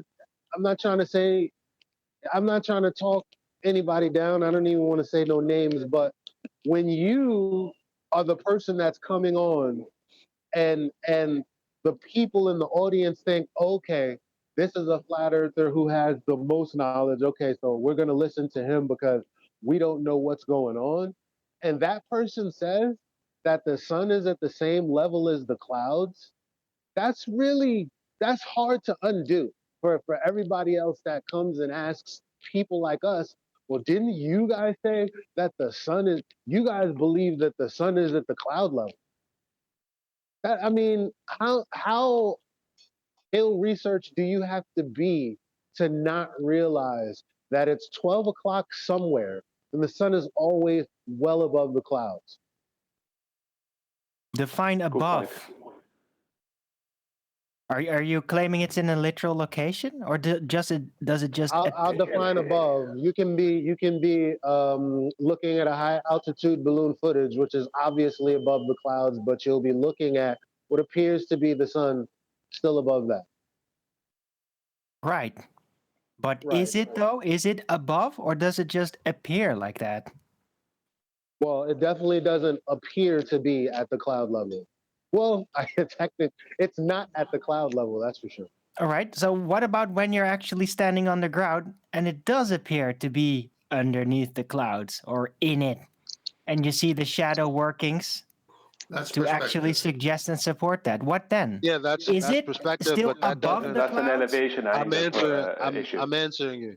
So that it may look like that until you realize, oh, it's 12 o'clock for someone and it's not in the clouds for them. Oh, so the actual apparent location inconsistency is to you proof it has to be in a location, is it? Arwin, when Mitchell does his drone and sends it away, and it looks like it's touching the horizon when it's still at the same altitude, that's what we're talking about. It's perspective. Yeah, Arwen, that's what we're talking about. You're talking about nonsense. No, I'm not talking about nonsense. I'm talking about the apparent non-actual location-based nature of the celestial lights, including where the sun Arguing that appears. it's in the clouds or not? Every time somebody says it has to be above it, you're immediately assuming a Euclidean location. That's immediately what you're assuming by saying. Eli didn't do that. In that illustration that Eli said, that sun is casting a sunspot on the earth, on the clouds. You do agree with that, right? It appeared so, yes. Thank you. That's all he's saying. All right. Yeah, you just don't know how to listen. You don't know how to listen because you're religious, Arwen. I'm not. What the hell? What the hell has that to do with anything? I was just about to tell Owen to carry on because I completely agree with him. And there's often times when people argue for the perspective effects of the sun. I just see them as a correlation until you assert a physicality to the sun. So I actually agree with Arwen while you're all casting him down. Well, he's saying I said something that I didn't say. I had a problem with flat earthers who are going to the these big platforms telling people that the sun is in the clouds because it looks that way. That's what I'm contending. So if Arwen's not contending that, I don't know what he's doing. Yeah, Eli is just stating that we have absolutely zero evidence that the sun is at the cloud level or below, but we have plenty evidence that it seems to always be above it, whatever the sun is. Except when it doesn't seem like that. Yeah, I'm with you, Arwen. I think the point is how if it's an apparent position anyway, and when you look out on that day, it apparently appears to have clouds in front and behind of it. Exactly. You've got to impose a physicality to it for you to say, no, it's just perspective. Right. Well, what if the apparition, angular-wise, and the light that comes from that apparent point in relation to the observer, just wherever, it can be arbitrary where it might appear, depending on the circumstances and the cloud formations and all that. And sometimes the apparent sun, which isn't an object in a literal location, may actually appear underneath the cloud and then cast shadows from a cloud onto a cloud that is physically above it. Well, there's no explanation for this whatsoever. I can go one better than that, Owen, just to back you up. I've got imagery where I've got the sun in my backyard, effectively, in front of the trees. So positionally, it's under the clouds and in front of the trees. Yeah, Alvin, you're kind of contradicting yourself because you said a moment ago, we said it's apparent position, which is not an object, not in an actual location. That's a claim. You don't know that. Well, there's You can't no, claim it's but you not an can't object, pinpoint and it. it's not in an No, actual no, no, no, location. no, no. That's You can't that's no, no. pinpoint. It's an Hold on, I've got to aberration. argue that semantically for Arwin again. To say it's apparent means you can see it. Yeah, not actual in terms of its claim to be physical location, but he can still use that terminology, Brian. It is apparent. There it is. Yeah, I don't have a problem with that, Nathan. It's that the statement he made afterwards was the claim. Not that apparent is fine. That's not a claim. That's just stating, describing what we see. But he said then that it's not an object, not in an actual location. That's the claim. You're far from what Eli was even saying. No, that would be the claim of the person that claims it is. You guys are doesn't work. far away from Eli was saying. No, you can't rule it out. When we've had this conversation before, Arwin, I've said my response to you has been, well, anything's possible. If you cast your mind back, you'll remember me saying those words to you. Well, anything's possible when you say it isn't physical. Because I don't know what it is, I also don't know what it isn't. So it might be physical, for all I know. I can't rule that out. I haven't discounted it. It hasn't been part of a null. It's I don't know what it isn't either. That sounds like... No. Yeah, that sounds Okay, like well, a that's- non-physicality You guys assumption are bias. very far away from the, Yeah. the Ruining general Chocolate's point that I'm joke. making. Hello? Did you not detect the My humour bad, in his go voice? ahead. You guys I need to think find Arwen- yourselves a girl, mate. think Arwen was suffering from non-physical assumption bias. You mean holographic assumption bias? Anyway, Still the an point that I'm assumption, trying right? to make is that there are flat earthers that would think that because the sun appears to be, they'll say because of how it appears that it's at the cloud level, when to the west of them, obviously, it doesn't appear that way for someone else because it's just how it appears. That doesn't mean that it's actually at the cloud level. And I wish that these flat earthers didn't have a bigger platform than some of us do to tell people who have never been exposed to this kind of information that that's damaging. Is it though? Or is it Oh my just gosh, making Arwen. people guess, right? Because we don't know. I'm merely giving you a description when I say it's Arwen. Are you still holographic based defending on this, certain Nathan? traits. Thanks for going in the middle of my But response, Armin, because you're go. taking a very precise thing that Eli is saying, and you're coming in with something that has nothing to do with what he's saying. I don't think it is. I think he's making a good point, and that's Well, let me why I explain backed that. him. Well, I will. Okay, so I think the reason I'm backing him is because it's about just checking yourself, whether it's physicality assumption or non-physicality assumption. Yeah, you've got to kind of. I know logically we're talking about perspective, but because we've got an apparent position, we shouldn't ourselves go that far and make the definitive statement. We can say clearly there's an effect, but we can't say that it's a physical thing, that it's just that's applying. And that rule applies Who's saying that? vice versa in terms of the summation. If I'm not That's how saying you've that, come why across the then. Hence why I've with what addressed it words? like that. With what words? Quote me directly. Well, in how I've understood the No, conversation. don't explain. Quote me. Well, I Quote can't. me. No, I can't. I'll quote you, Eli. But Eli, if you want to repeat yourself, I'll tell you how and why I'll I quote him. interpreted it like that. I'll quote him. I'm tired Very of these defensive on flat the earthers. It's interesting. Eli said, I'm tired of these flat earthers going on these channels saying stuff that I have to then later explain that they don't know what they're talking about, because what they say all of a sudden is what they think we all accept. That's the point. Thank you. And that's when he said, I'll take that quote and address that then, Tom. Yeah. Well, let me finish. These stupid flat earthers, and I then have to tell them what? Just that they're wrong? No. Or tell them the truth. I gotta finish that the you can't be statement. No. I asked for a quote, and there's the point. This is why this is the But point you I'm still addressing. didn't, because you're addressing. I'm not addressing. What I'm I not said allowed was. to finish. Yeah, let him finish. It's not When a I direct heard- exact when I quote, heard but it's Eli, close enough. Eli, chew me out and throw me out of the panel if I get this wrong. When I heard you come on, you were saying you were tired of these flat earthers saying the sun is at the level of the clouds. That's so ridiculous, because somewhere it's 90 degrees above, and it's well over that. And that messes up when I come in as a flat earther that knows good arguments, and they say, yeah, but you guys believe this, and you guys are silly. Isn't that what you were trying to say? That's what I said. Because when I said it's That's what I noon heard. for someone, that's what I was saying. Talking about the angle of the sun not appearing in the clouds. Oh, Yeah, so that makes so sense. you weren't talking about apparent position and this or physicality. No, that's Arwen taking it to the ultimate left that nobody was talking And about. Adam now. Yeah. What? No, Or to no, actually no, figuring out the no. nature of the realm. Oh but my okay. gosh. I have to support Eli here. Stop. I was trying to get some word in.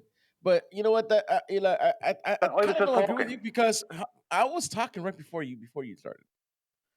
I don't support it because there's no such thing as bad publicity. That question, I mean, that's pretty much probably triggers him to come actually try to debate us or try to say y'all are silly, y'all like you're That's saying. not even true. And just There's no. how is it not true? How many people because they think people that, just say just no because, publicity is bad publicity. Whatever you just said, that's not even true. there is no such thing as bad publicity. It's ruined careers and gotten YouTube channels taken down. You can't. That's not even true.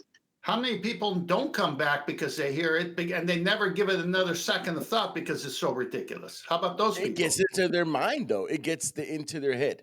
Y'all think All the right. Earth is a Okay, disc. let me give you another direct Well, quote. it's gonna make people look. Okay, you can more use carefully. the crepuscular rays and triangulation to get the exact location of the sun. No, you fucking can't. And I'm tired of flat earthers saying that. How about Yeah, that? I just How want about to point. Yeah, I just want to point out something in defense of Eli here, right? Eli's point is that people who are making incorrect statements are adding to our workload in the future. That's true, is it not? I don't think anyone can disagree with that. Yeah, sure. It's gonna happen anyway. But yeah, I agree. It's annoying. It's confusing. But on the other hand, when people say that, can I finish? When people say that, oh yeah, the sun is in the clouds, people might think, oh, that's ridiculous, right? But hey, they might actually just take another look with a bit of more open-mindedness, right? To see what are they actually seeing. Because we still don't know, despite all the models and the suggestions and the assumption of positions, we still don't actually know what that is. So it's always good to get people to take another look. Yeah, so in conclusion, can you stop I was assuming going it's to respond. non-physicality, Arwin? I think that's all perfectly reasonable and we all understand each other now. No, I cannot. So then please stop attacking anybody who assumes physicality then, right? Well, why don't No, you deliver that's evidence? an outrage. Is that cool? Chocolate. Why don't you deliver Why is evidence that for an outrage? physicality? It moves with you. How many physical You hear the objects do sarcasm you in his know that voice? move with you as an observer? How many physical objects do you know like that? Right? None, other than the sun. Yeah, That's the only thing that does my that. wife, she moves with me when I go. Did everyone hear what Can Arwin you just say- said? Did everyone hear him? And that's why I'm agreeing with him. Because Mountains in the distance. No. No, They they have do not parallax move. as well. Yeah, they do. we're not talking about a mountain. We're talking about the sun, which does move its apparent position in a non-triangulated geometric way. It's not congruent with standard behavior of a mountain. If we were to move it, is very different. So that was the point, that if you're gonna Well, I actually educate disagree. them, then you need to be A careful little with. bit of a straw man there again. No, Well, I've not finished my sentence again. You know, so Physicality assumption bias is making you Oh, ruckus. God. Just let Eli, hello. Eli, the mountain Hello? moves 15 Adam's been degrees kind an enough to wait patiently, not demand his point gets made. His second attempt, just let him make it. This will be the third attempt. Go ahead, Adam. Doesn't straw man the living hell out of me. I heard your objection. Go ahead, Adam. like I said, my only point was if you're going to attack them like that, to attack them with something that, as Alwyn highlights, is attackable in of itself. I think you just have to temper what you're saying and how you address their point. And that's why I supported Alwyn, because his point, when you address it like that, I think is valid. All right, I want to point out something. I want to point out. Hold on, Chocolate. Hold on, everyone else. Totally valid. Just Eli. Hello? Go ahead, Eli. Totally valid. Yeah, It's about vernacular. Well, listen. The only reason that when you said what moves with you, well, apparently the mountain.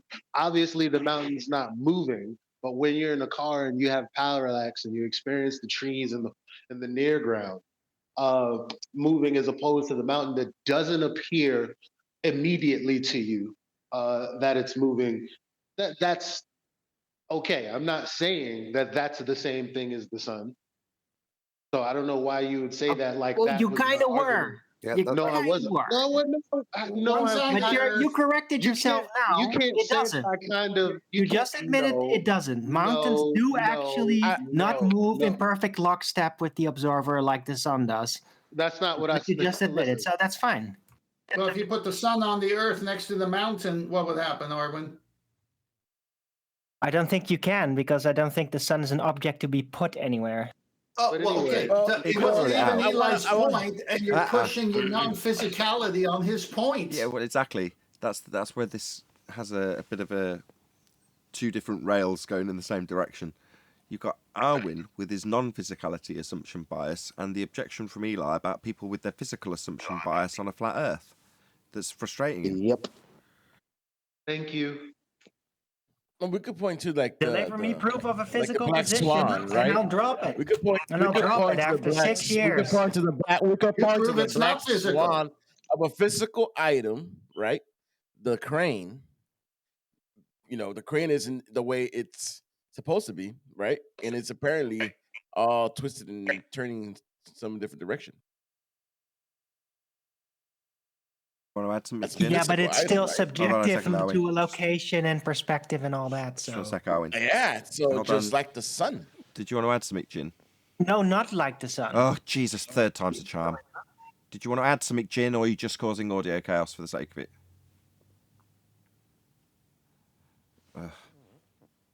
I'd like Arwin to prove the non-physicality. There's no angular size increase when you approach the apparent position of the sun, ever. There is no angular speed change at any point of any of the celestials during a singular cycle within sight, ever. All these things are key components for a physical nature, because everything that has a physical nature has a physical location and perspective, and all its rules apply. Can you dumb that down and tell me from sunrise to sunset what's happening? It goes up, it What goes basically up? appears, and What then goes it up? continued the apparition of the sun. How do you know it's an apparition? Is it Because actually I can going see up? Well, Thank you, yeah, Chocolate. in relation Thank to you, the Chocolate. observer, it definitely does go up, yeah, at that point. So it appears to go up. Yeah, that's what he said. Yeah, everything about it is apparent. Do you have proof, though? You What, can just of look it at his. being Hold on. apparent? Or do you Right, have hold on, Arwin. Right.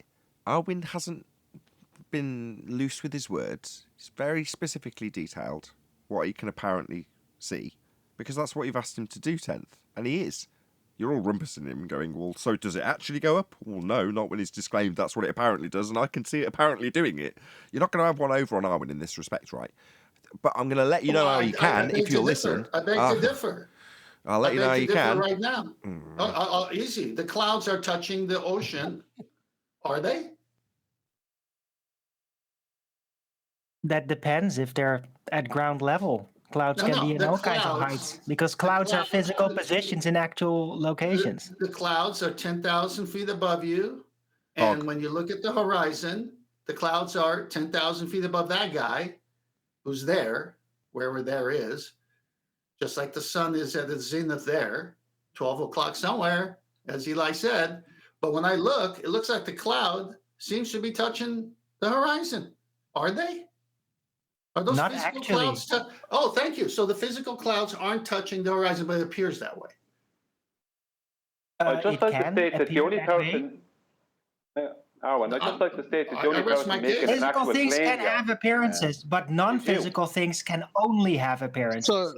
So if I was saying don't use about the appearances to put on if my argument was don't use appearances to put your physical assumption bias there, why did you attack me about physical assumption bias?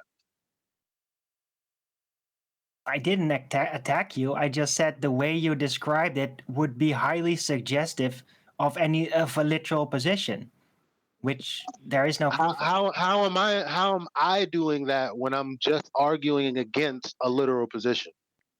By the words you use unintentionally. It's a force of habit. What right? words did I Physicality use? assumption bias What is in the what way we words did I describe use, things. or what words did I use? Position. What words did I use in a sentence? Position. Position In of a the sun. sentence. He said Don't remember. It's 15 minutes ago. It's bickering. It was a semantical detail. I don't know why it's such a problem. Me Arwen, he pointing it was out. saying they were saying that. He wasn't saying that. Yeah, now I'm just completely lost. I don't know anymore. No, that's No, fair here's enough. what happened. Stop. Maybe this Because has you been a were- confusion.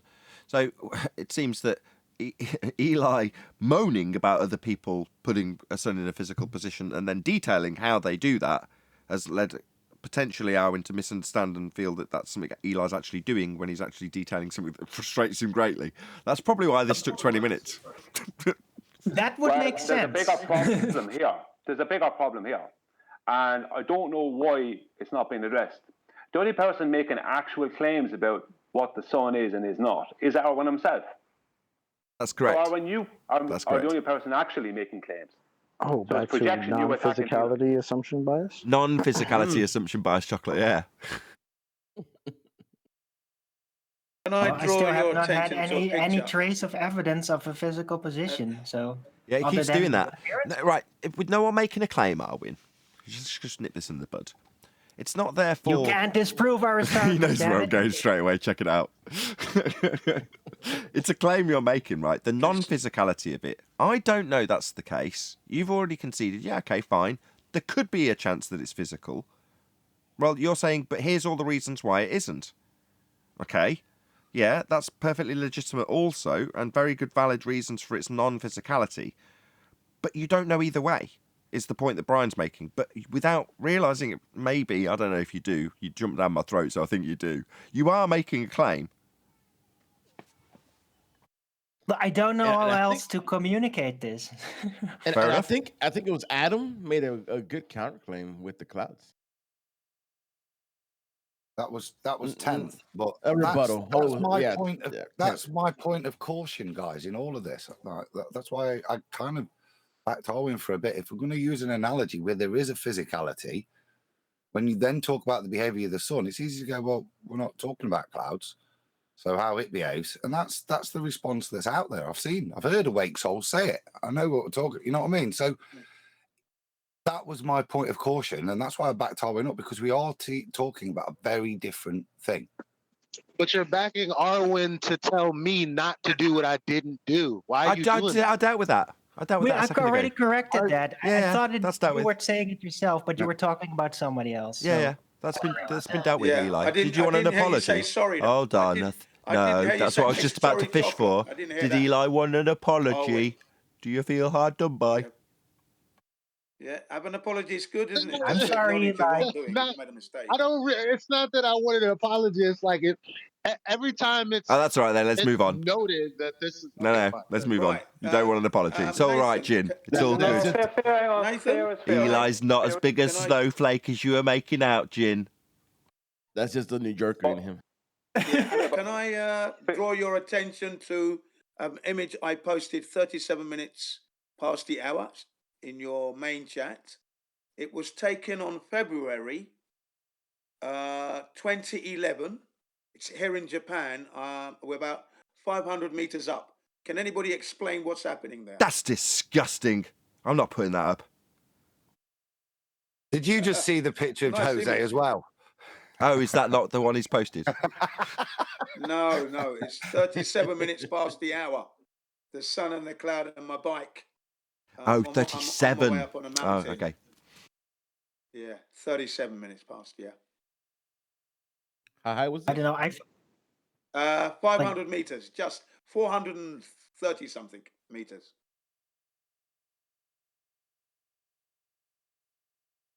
What do you think? I reckon 2011. I'd triangulate that.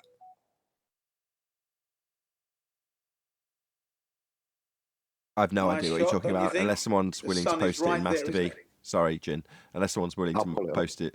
Thank you. There have been testimonies, like in the book of that guy from Norway who supposedly went like to the North Pole and then came out of the South. What's the story again?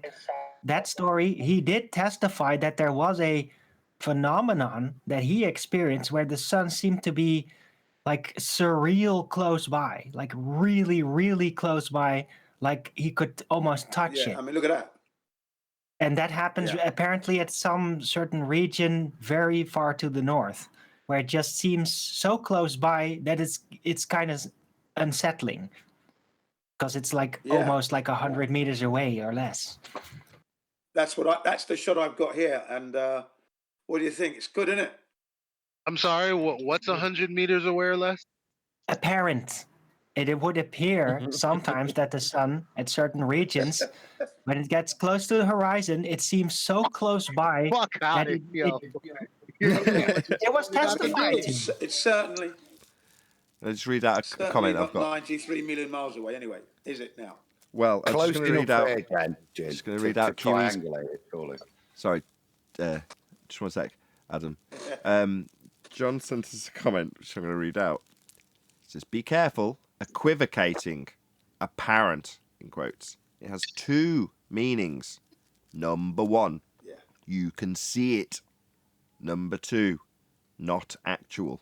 If you switch between the two meanings in the same argument, it's fallacious. That would be an equivocation fallacy, correct? So being called out from the sidelines by our own for using equivocation when talking about apparent. Yeah, well, I'll admit it. I'll take that one on the chin. Yes, we were. My bad. I agree. Couldn't get a What word time of in year did you edgewise, take so I, this? Sorry. I couldn't get a word in edgewise, so I printed it. No, valid point. Just be careful. That's everyone, not just you. It's a dome. John? It's not here you go. Don't slip that in. How dare you? Have you seen him chip away every day this week in the chat? Yeah, I saw my messages. I ignored every one of them. But where you got that from? Check it out. Oh, I Chocolate. think I put. Shh. Chocolate threw down the gauntlet. Sorry, before we get to the gauntlet, I think that's Jin's photo. I put it in Master B. If you guys Oh, didn't brilliant. have it. Thank you very much. Jin, is that with the one with the bike? Yeah, that's right. Yeah, Okay. thanks very much. Yeah. Yeah, I put in Master B. They'll see it now. Because Nathan can't see when you post stuff in the main chat. He's not following the main chat in Discord. He can't see it. So you got to send it to somebody who can send it to Master B. I shared it Thanks for in that. the Sorry. meet room, John, for him, so people there could see it as well. So it is a wicked Yeah, shot. thanks for that. Yeah, I didn't realise. Bike and the bright Great light. shot. Yeah, what do you reckon? And by the way, man, I suggest whenever y'all put something on Master B, put it on Master Chat because we can't see it. We can't post it. Yes, that's our secret special chat. What time of year did you take that, Jen? Do you remember? That was in February of 2011, 7:50 in the morning. Should you not have been locked down right about then? No, this is 2011. 2011. Oh, okay. 2011. As you were. Yeah, that was a month before the tsunami hit. 1 month before the tsunami hit. Which tsunami? The tsunami that The one in devastated 2011. Japan and ruined everyone's lives. Brilliant All the chocolate. nuclear plants blew up. You might remember. Oh, I thought you meant like there was like a tsunami in Indonesia. What did Chocolate say? I missed Friday it. afternoon. The 2011 one. I'm sure it was apparent. Yeah. Hey, notice the shadows cast by the iron railing fence there. At what time in the morning Yeah. was this, Chin? 7:50 a.m. roughly. So if you stood there with an artificial sextant or a bubble sextant, you would have a precise angle, and you'd look in the nautical almanac and find out where that sun should be at that exact hour, moment, and second. Yeah. To be fair, in that photo, the horizon looks kind of curved. I'm not doing a dip correction to the horizon. I'm using an artificial horizon and a bubble sextant on land here. And all you need to do is establish a parallel horizontal because it assumes the Earth is flat by its And nature. the mountains. That's another thing The that's kind of mountains in the annoying. back. The mountains in the background. That's about 30 kilometers away. How high you up can is see this? it. The clouds are We're talking below you. 430 meters roughly. Oh, so really low cloud banks. Yeah, that was right. Yeah. Underneath the I'm clouds, just- it's I'm raining just cats seeing and it now. dogs. This is a nice pic, bro. Thank you very much, Nice, man. man. It's raining cats and dogs under that raining heavy, right? But up here, it's not raining where I am. Isn't that amazing? What the hell Yeah, elevation were you at in this? 430 meters. That's because rain. What? How high were you? How high were you again? 430 meters. Yeah, 430 meters roughly. What's that in centimeters? We've all over a ex- quarter mile. 430,000. Haven't we all experienced this going up a mountain and we get through the fog and low-lying stuff that blocks the sun, and all of a sudden we see it and we see image like this, or an airplane that takes off on a cloudy day and breaks through the clouds, and then you see this from the airplane. I mean, it's very good, but we've all experienced this. Absolutely. I think we'll all agree on our hikes up to Overdressed and various other mountain tops that we all go to. We've all experienced this at some point or another. Yeah. No, sorry, I live in Texas. Everything's flat. Sorry, I live in Texas. Everything is flat over here. I live in the Port of Eli. Midlands. Yeah, but this is very, very low, isn't it? It's a quarter of a mile, like we said, and the clouds are there and the sun's right there in the shot, right there. I took this. I wasn't a flat earther back in 2011, was I? But I recognized a good shot when I took it. Wasn't a flat earther back then. You were, you just didn't know you were. Yeah, I was. You were Yeah, just- I didn't realize. Yeah, I You were was, but just I didn't flat. realize. You I were was a just flat earther gonna naturally be. flat curious. In Oh, support I of always love Eli. nature. I always love nature. Yeah. So I love natural shots. Sorry, like that. Jen. I was a flat earther gonna be. At the time. Flat curious. In support of Eli. 1 second, sorry, because I know this just before it's lost, because this photo is helping Eli and supporting him. When is it ever raining onto the sun? That's a good question. At night. Never. The answer is exactly. No, I'm with Eli in the original argument. Hold on, there's because a claim. It never rains on the sun. I was going to say, can you prove that? Can you prove that, Brian? When it's raining, the sun. It doesn't rain on the apparent sun. Hold on, Arwin. You've been grilled enough. Brian's made a claim now. Go ahead, Irish. Well, I asked the question. When is it ever raining onto the sun? Somebody said it never rains. Who said that? How dare they say it never rains on the sun? Jen said never, and I said yes. I agreed. So I'll take it on. What's the antecedent for rain, Brian?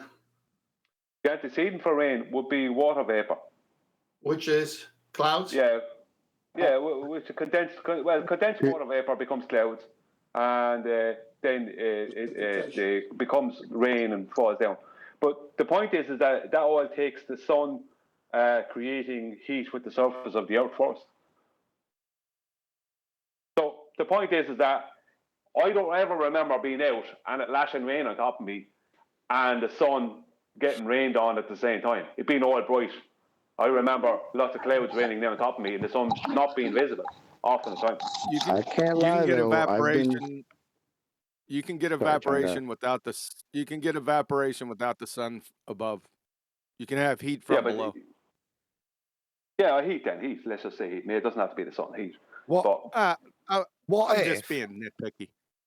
John, QE, right? What if there was like a hole in the dome and water leaked out onto the sun? Would that count as rain? Yeah, that could happen. Well, That's like The Simpsons. I think it would That's count as only a if flood. that's only if the sun is physically below the cylinder. Anything's possible. Well, the sun would be doused then, wouldn't it? It would go out because it would be obstructed by all the water that's surrounding it. Wait. That's if it's on Are you fire. attaching physicality to the sun? Are we? It was, yeah. No. No, but the appearance, Whoa. the appearance of it can still be. Yeah, I used doused on purpose to show you a physicality assumption bias, right? But it can be You guys are basically funny. in a place in an angular position, apparent angular position, where there's just matter that's obstructing it. So there will not be any light then appear to radiate from it, from its apparent That's position. redundant. So it's in a not actual angular It's position. redundant. Oh, you got there just the same time I did. If you're talking about its angular size, that's its apparent size, right, Arwin? So it's apparent size? Yeah, it was a little double. I get it. Apparently. It's actual apparent size. It appears so. But guys, why is the sun's not changing? It's not actual position. It's not actual size. I Why? like the fact that both QE and I jumped all over the redundancy in that fucking statement. What an outrage. Can we get back to What are you guys, like stepbrothers? Can we get back to chemtrails? What? When were we talking? Sorry. Oh, God. Man, We already No. established there's no No. chemtrails on the sun. Is that right? No, rain. What if the chemtrails come from the sun? Technically, the chemtrails Chemtrails can go run through the right sun. through the sun. Let's just go all the way with it today. Well, yeah. Are these physical chemtrails or apparent chemtrails? Sounds like Nathan Chemtrails made a can- claim there, didn't it? Chemtrails can appear to go right through the sun, actually. Sorry, Nathan. I can't pass that Apparently. silence up. What about Coriolis trails? 27G. Are those physical trails? Or just All apparent Coriolis trails are straight the lines, apparent chocolate. stuff. Just sorry, guys. I've just looked this up just to draw a line under chemtrails, right? So, according to Wiki, you're all just idiots. They're contrails. God, what kind of idiots are you? Oh, No, contrails dissipate.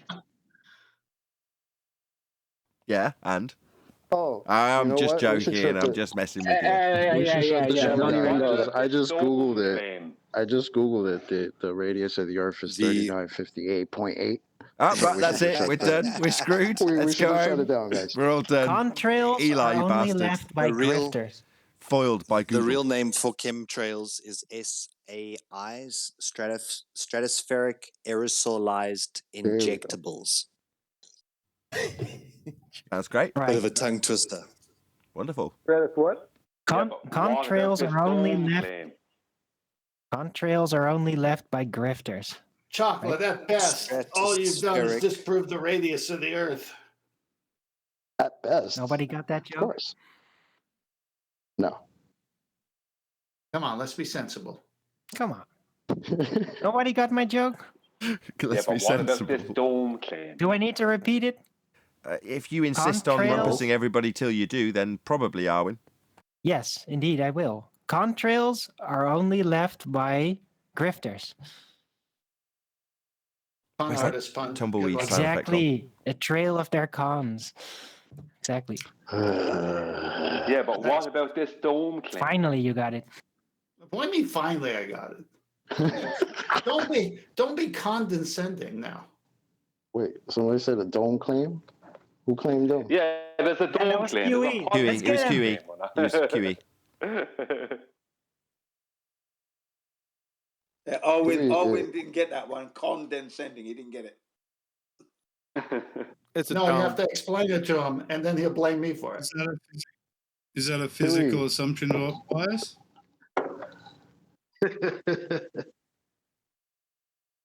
While we're all having fun, nobody in the audience is enjoying this. You realise that, right? Are you kidding? This is going to lap the QE first show by 10 laps. This is not going viral. I promise. Did QE Dude, just claim physical this is dome? 2030 comedy in the making. Can any of you flirts prove their ice wall? Sorry, who claimed an ice wall? Where's Anthony? He's not here. Who Oh, wait, I claimed can dome? represent Anthony, right? The ice wall has to be there because of the assumed proximity heat of the sun preventing it from melting. Man, it even made Remember my blood that? boil when it's Arwin paraphrasing him saying it. But that is roughly what he claimed earlier, right? Like a couple of years ago. Yeah, he's basically saying it has to be an ice wall because the sun's melted out a puddle in the ice. So therefore there's got to be an edge to that puddle I'm presupposing has been melted out by the sun. I'm presupposing giving us a puddle with a presupposed ice wall that's justified by my describing how that comes to be. That's what I do. Are you Exactly. denying the sun doesn't melt ice? Here we go. Fucking hell. Oh, but the Come on, sunlight, Adam. the sunlight Hold being on, absorbed Adam's definitely just- melts ice. But a proximity heat, like a No, radiator. I'm not doing it. Yeah, Adam's just picked up on exactly where Sleeping Warrior would be going next. So you're denying that the sun would be melting out the ice I've presupposed is going to be melted to leave an ice wall. That's what you do. You know what, Adam, there's a And ray the of sun truth does in that one. travel a path. We accept it travels a path. So And it definitely melts appears like ice, that. doesn't it? It definitely Oh, melts there you ice go. and it definitely travels a path, so therefore ice wall. there you go. Big Yeah, hole in the but middle. because it only No, has an no. apparent position, there's no proximity heat. It's only whatever light eventually reaches the material and gets absorbed that can actually cause melting, not like proximity. So the entire proximity argument, yeah, there's no evidence for that. It Well, melts There's no the evidence you ice. get I'm still closer. trying to and figure out then- I would draw a line There's under no it. Hold evidence on. you get closer and then you absorb more heat, you see? Except when you live in Alaska. No. I want to draw a nice little line under that.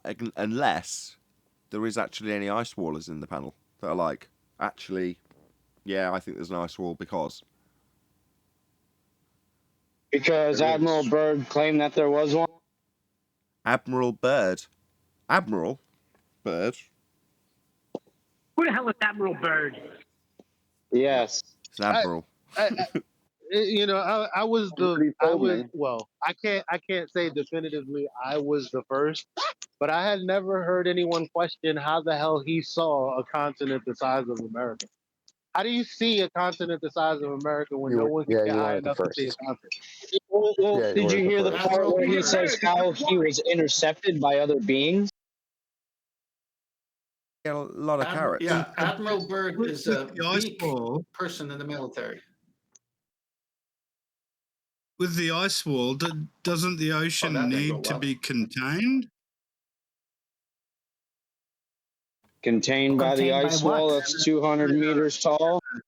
Isn't it a necessary antecedent for the No, ocean? no, it's No, it circular needs a reasoning. limited Hello. space. God, it's not necessary antecedent. Circular reasoning.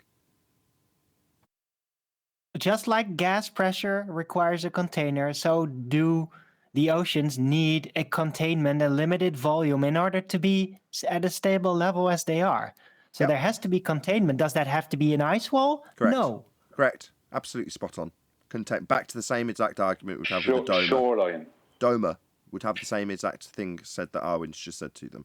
All right, so containment. So you're going to argue every necessary antecedent for containment, but then rather than say containment, you're going to say ice wall. Right? No, show me the ice wall then. Well, there must be one because of my inferred logic. Okay. That doesn't fly unless you actually show it me, though. To be fair, Nathan, Yeah, but you can't. You can't. Nobody can. So to be stop, fair, so stop claiming it. I- It's just that simple. Atmosphere and gases? Just 1 sec. Just stop claiming it. I'm not saying there isn't. In the same way, I'm not saying there isn't a dome. And likewise, I'm not saying the sun isn't physical. You know, I'm just going to need to be shown it one way or the other to actually make it as my stamp of approval claim of Nathy. Well, I'm not going to do that with a bloody ice wall just through inference. No. Containment, I'll agree with that in a heartbeat. I have another theory about that. The even though containment. y'all heard me saying to be fair, you couldn't wait. No, I'll keep it short. The containment is If you- actually the hang on. wardrobe. If you have a theory, I want to hear your hypothesis first. The containment is actually the wardrobe. Eli, could you make a point, man? Yeah, I wanted to make the better joke because that was terrible. You're welcome.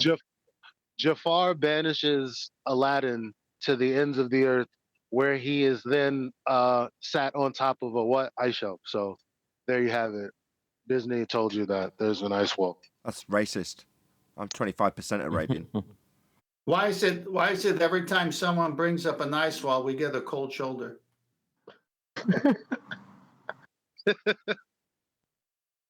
Well, here's a question, right? Where did all the salt come from for all the oceans? Because all the ice that we know of and can somewhat prove, obviously, wherever it is, and it's all salt, it's all fresh water. Well, where did all the salt come from? Well, obviously, Theo. The polar ice is sweet. That's what he's saying, right? That is kind of a mystery. It is, apparently. It came from Christians. QE just posted the ice wall in main chat 11 minutes after the hour. Well, maybe it's all those people that those are just were pictures. actually... Pictures aren't viable evidence. Maybe the oceans are salt because of all the people that, despite their advice, actually did look back as they walked away. Looked it up. Who said pictures from the aren't mythology? viable? I looked it up. It was Saxa. Who said Everybody pictures jumped aren't in the viable water. evidence? Holy shit. No, but I think... Who said pictures aren't viable evidence? Not evidence. I can Aren't show there you a even, picture of the like, Earth. Is salt that buckets evidence? in the rock? No, that wouldn't be a could you stop for a picture. second? Hold on. That would Hold be an on. image. Let's answer you. Depends on what's being claimed. Yep. If I say here's a picture of the Earth curve edge horizon, right, and I show you a picture of a horizon, is that evidence of Earth curve? No, it isn't. But is that a picture of a horizon? Yes, it is. Evidence of a horizon, not evidence of Earth curve. Depends what you're claiming. Well, what QE just posted is a picture of a wall of ice. That Very a true. lot of people It's nice. call Antarctica. Pretty sweet. I don't see a wall. I just see a block of ice. Okay. Well, a big technically block of ice. That if you were standing next to it, would call a wall. That's why I don't. It's just an iceberg. I get that you Fuck. don't want to make a claim, but like calling this an ice wall doesn't seem that far of a stretch to me. Oh, Unless right. you think it's Oh, a I see, wall Chocolate. going Yeah, all the yeah, yeah. If you way want to be up the technical, container. it is a wall of ice. No. I Sure. don't mind going there with Chocolate. No. There's a big step. Just because no one's distinguished this yet doesn't mean I don't mind having this out with Chocolate. So you're saying this, let's just be optimistic and say that this is 20 miles long. Would you say that's an optimistic claim for this wall of ice, which I will now describe it as? Would you say this wall of ice is 20 miles long? Optimistically? I would have the first clue how long it would be. Okay. Optimistically, would you say it's 100 miles of ice? Optimistically, I'm just looking at the picture, man. It looks like a wall of ice. Give me a number, any number you like. Does the length change if it's a Can't wall or tell how not? big it is. That's the We're point. getting there. Whoever asked if... You can't. Yeah, put I did. chocolate on the, I did. You Does can't the make length chocolate. does the length change the fact that it's a wall or not? No, we're getting there. We're getting there. When chocolate puts a number on it, I'll make the next point in this step. Can I get this in? No. It's about Ice wall 105 data. miles. It's timely. It's No. timely. Not yet, Chocolate. So I don't mind. I'll give you any value you decide. 1,000 miles of ice? Sound reasonable? You want to know 105 miles. what number I assign to the word wall?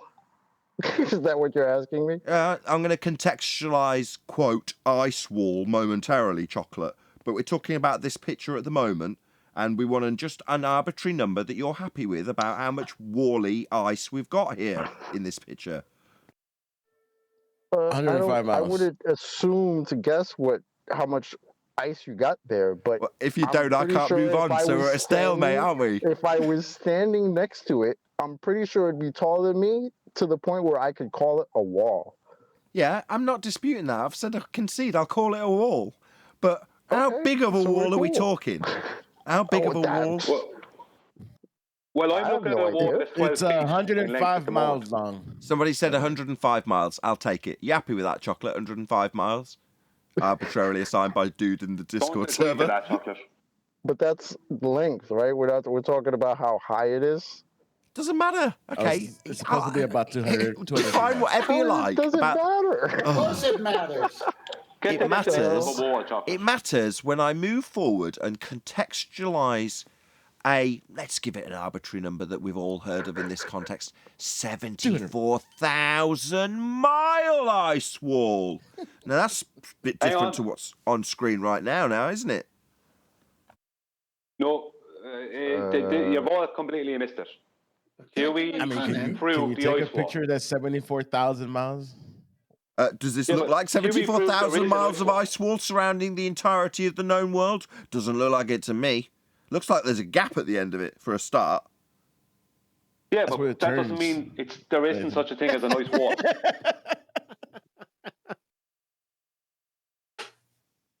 So then it That's doesn't make it a perspective, container if Nathan. there's a gap in it. That's a perspective, Nathan. You can't see forever. Oh, my bad. I can't see the rest of the 74,000 miles of this ice wall, eh? My bad. I just take it on faith that we've got one, though, right? Miles? How'd you get 74,000 You're miles? gonna need the Lucifer telescope. Nathan, how'd you The get parent ice wall. 74,000 miles? That's what I think Cook you have to claimed go to to have space to circumnavigated see and that. seen this. Oh, God. Go ahead, whoever that is. Sorry, I said I think you had to go to space to see that. Oh. Whoever thought someone would tell Nathan that shit shrinks? So hang on, let me Can I get my pun? the definition of a wall is a continuous vertical brick or stone structure that encloses or divides an area of land. Yeah? Okay. So is it dividing land? Is it Doesn't look dividing like it. land? Not really, not in this picture. All right then. All right, so what I was going to say, now it's past the time, but maybe you'll still get it, is Chocolate's not going to fall for these traps. Oh, and he can't lie about it because only astronauts lie. Jesus. No, Chocolate's too cool for that. Chocolate, I gave you a lot of space Oh, for that one, man. and I still didn't get it. See, if I don't get it in at the right time, it's done. I know. It's all timing. My jokes were just funnier. No, Let's they're just hope that pun was Apparently. just the tip of the iceberg. not. Oh man. I have non-physical joke bias with Arwen. I don't know, man. Jokes are I'm just information, so they saying. aren't physical. All I'm saying is like, yeah, there's this big aversion to the word ice wall. I'm pretty sure if I was standing next to it, I'd describe it as a wall. That's all I'm saying. Can we just not have an I'm not- avalanche of no, puns follow? no, please? What if you I'm- just I'm call not- it an ice plateau? Oh my god. I'm not An ice saying it shore. surrounds the earth or it's the shore of the oceans. I'm not making any of those assumptions. I'm just saying that shit's pretty freaking tall from what I'm seeing. And if I was standing next to it, I'd probably call it a wall. But if you knew it was a large stretch of ice, then it would be more like a plateau, wouldn't it? Sure. Why not? Be a pretty high jump from the top. But if you can't see the top of it, all you can see is the side of it. Then in your horizontal view, it's a wall. That's how you would describe it, even if it's not technically a wall. So would you call a mountain a wall? No, but you can see a mountain that goes up to a peak. You have peaks, that's different. Whereas you have if you and were- if you were mountains, it's standing very rare right you have next to just it. one mountain. No, I can can't appreciate stand what right you're next saying. to it, You're saying if you've got a mountain range, would you describe that as a wall? Absolutely. I mean, you could describe it as a border between different continents in some respects, right? So yeah, you can describe that as a wall. But when we say Right, ice, it's land. okay, but when we say ice wall contextually, what's being described when someone says that? Well, a massive circle of ice around everything we know. Well, there's a big distinctive step that's missing between those two things, and this picture ain't going to cut it. Oh, I completely agree. I would never describe it as something surrounding the entire Earth. How the hell do I know that? I have no evidence for that. But the sun melts out the ice chocolate. But the sun. All right, Anthony. An ice obstacle. I wouldn't describe it that way either. But it was funny. Somebody telling Nathan that things get smaller with distance. That's an argument. That was probably I unorthodox. giggled. I couldn't help it. Yeah, I think this is conspiratorial Nathan. also because nobody can travel, no civilian can willfully travel below the 66. Okay. So no civilian would ever be able to prove this or disprove this fact or this not fact, this statement. Maybe. I just see a useful structure in a narrative. In other words, what does the globe offer? Well, in a better way, it keeps us in a certain area. And if in your mind's eye you're just going to go around in circles, regardless of which way you travel, it seems futile. So it's not like you're trapped. You just, there's nothing else to see. It's all been figured out and, you're just going to go around and round and round if you try and go any further, because there is no further. You just go back on yourself. Well, that's a great way of keeping people confined to a given area. Well, a lesser way would be to stick a dome on top and have an ice wall all the way around it. Well, that would be another way of containing people. For whatever reason, they should need to suggest that we should stay in this confined area that we may or may not have. Now, given the length of the lies that we've been told, when we're told that there's a confined area and you juxtapose that with the current lie with the sphere, do you not go, hang on a minute? Why would you want to keep us all in this tiny little area? It's a tiny little ball. Why would that be a tiny little area on a flat plane? I just see lies. That's all I see.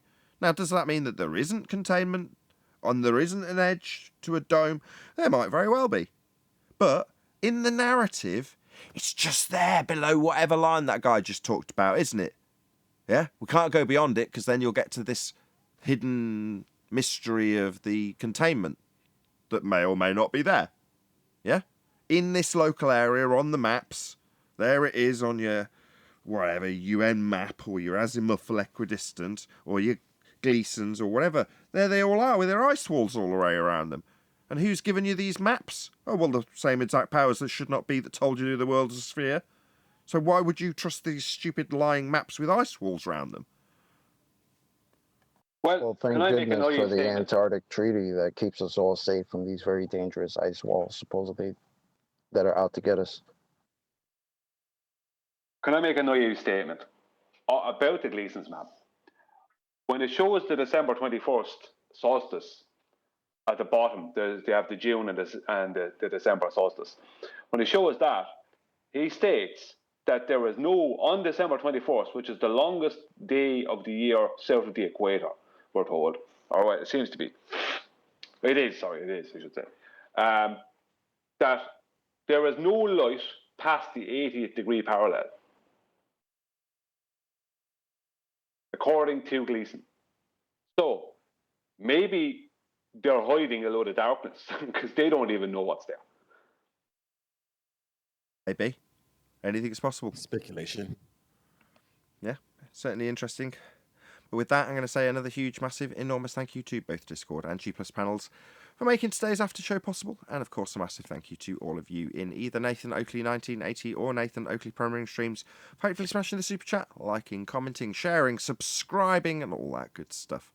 Also, below this video, you can get £50 for swapping your UK electricity supplier to Octopus Energy, and this is a particular note if you drive an electric vehicle. I've been Nathan Oakley, and I will see you all in the next video.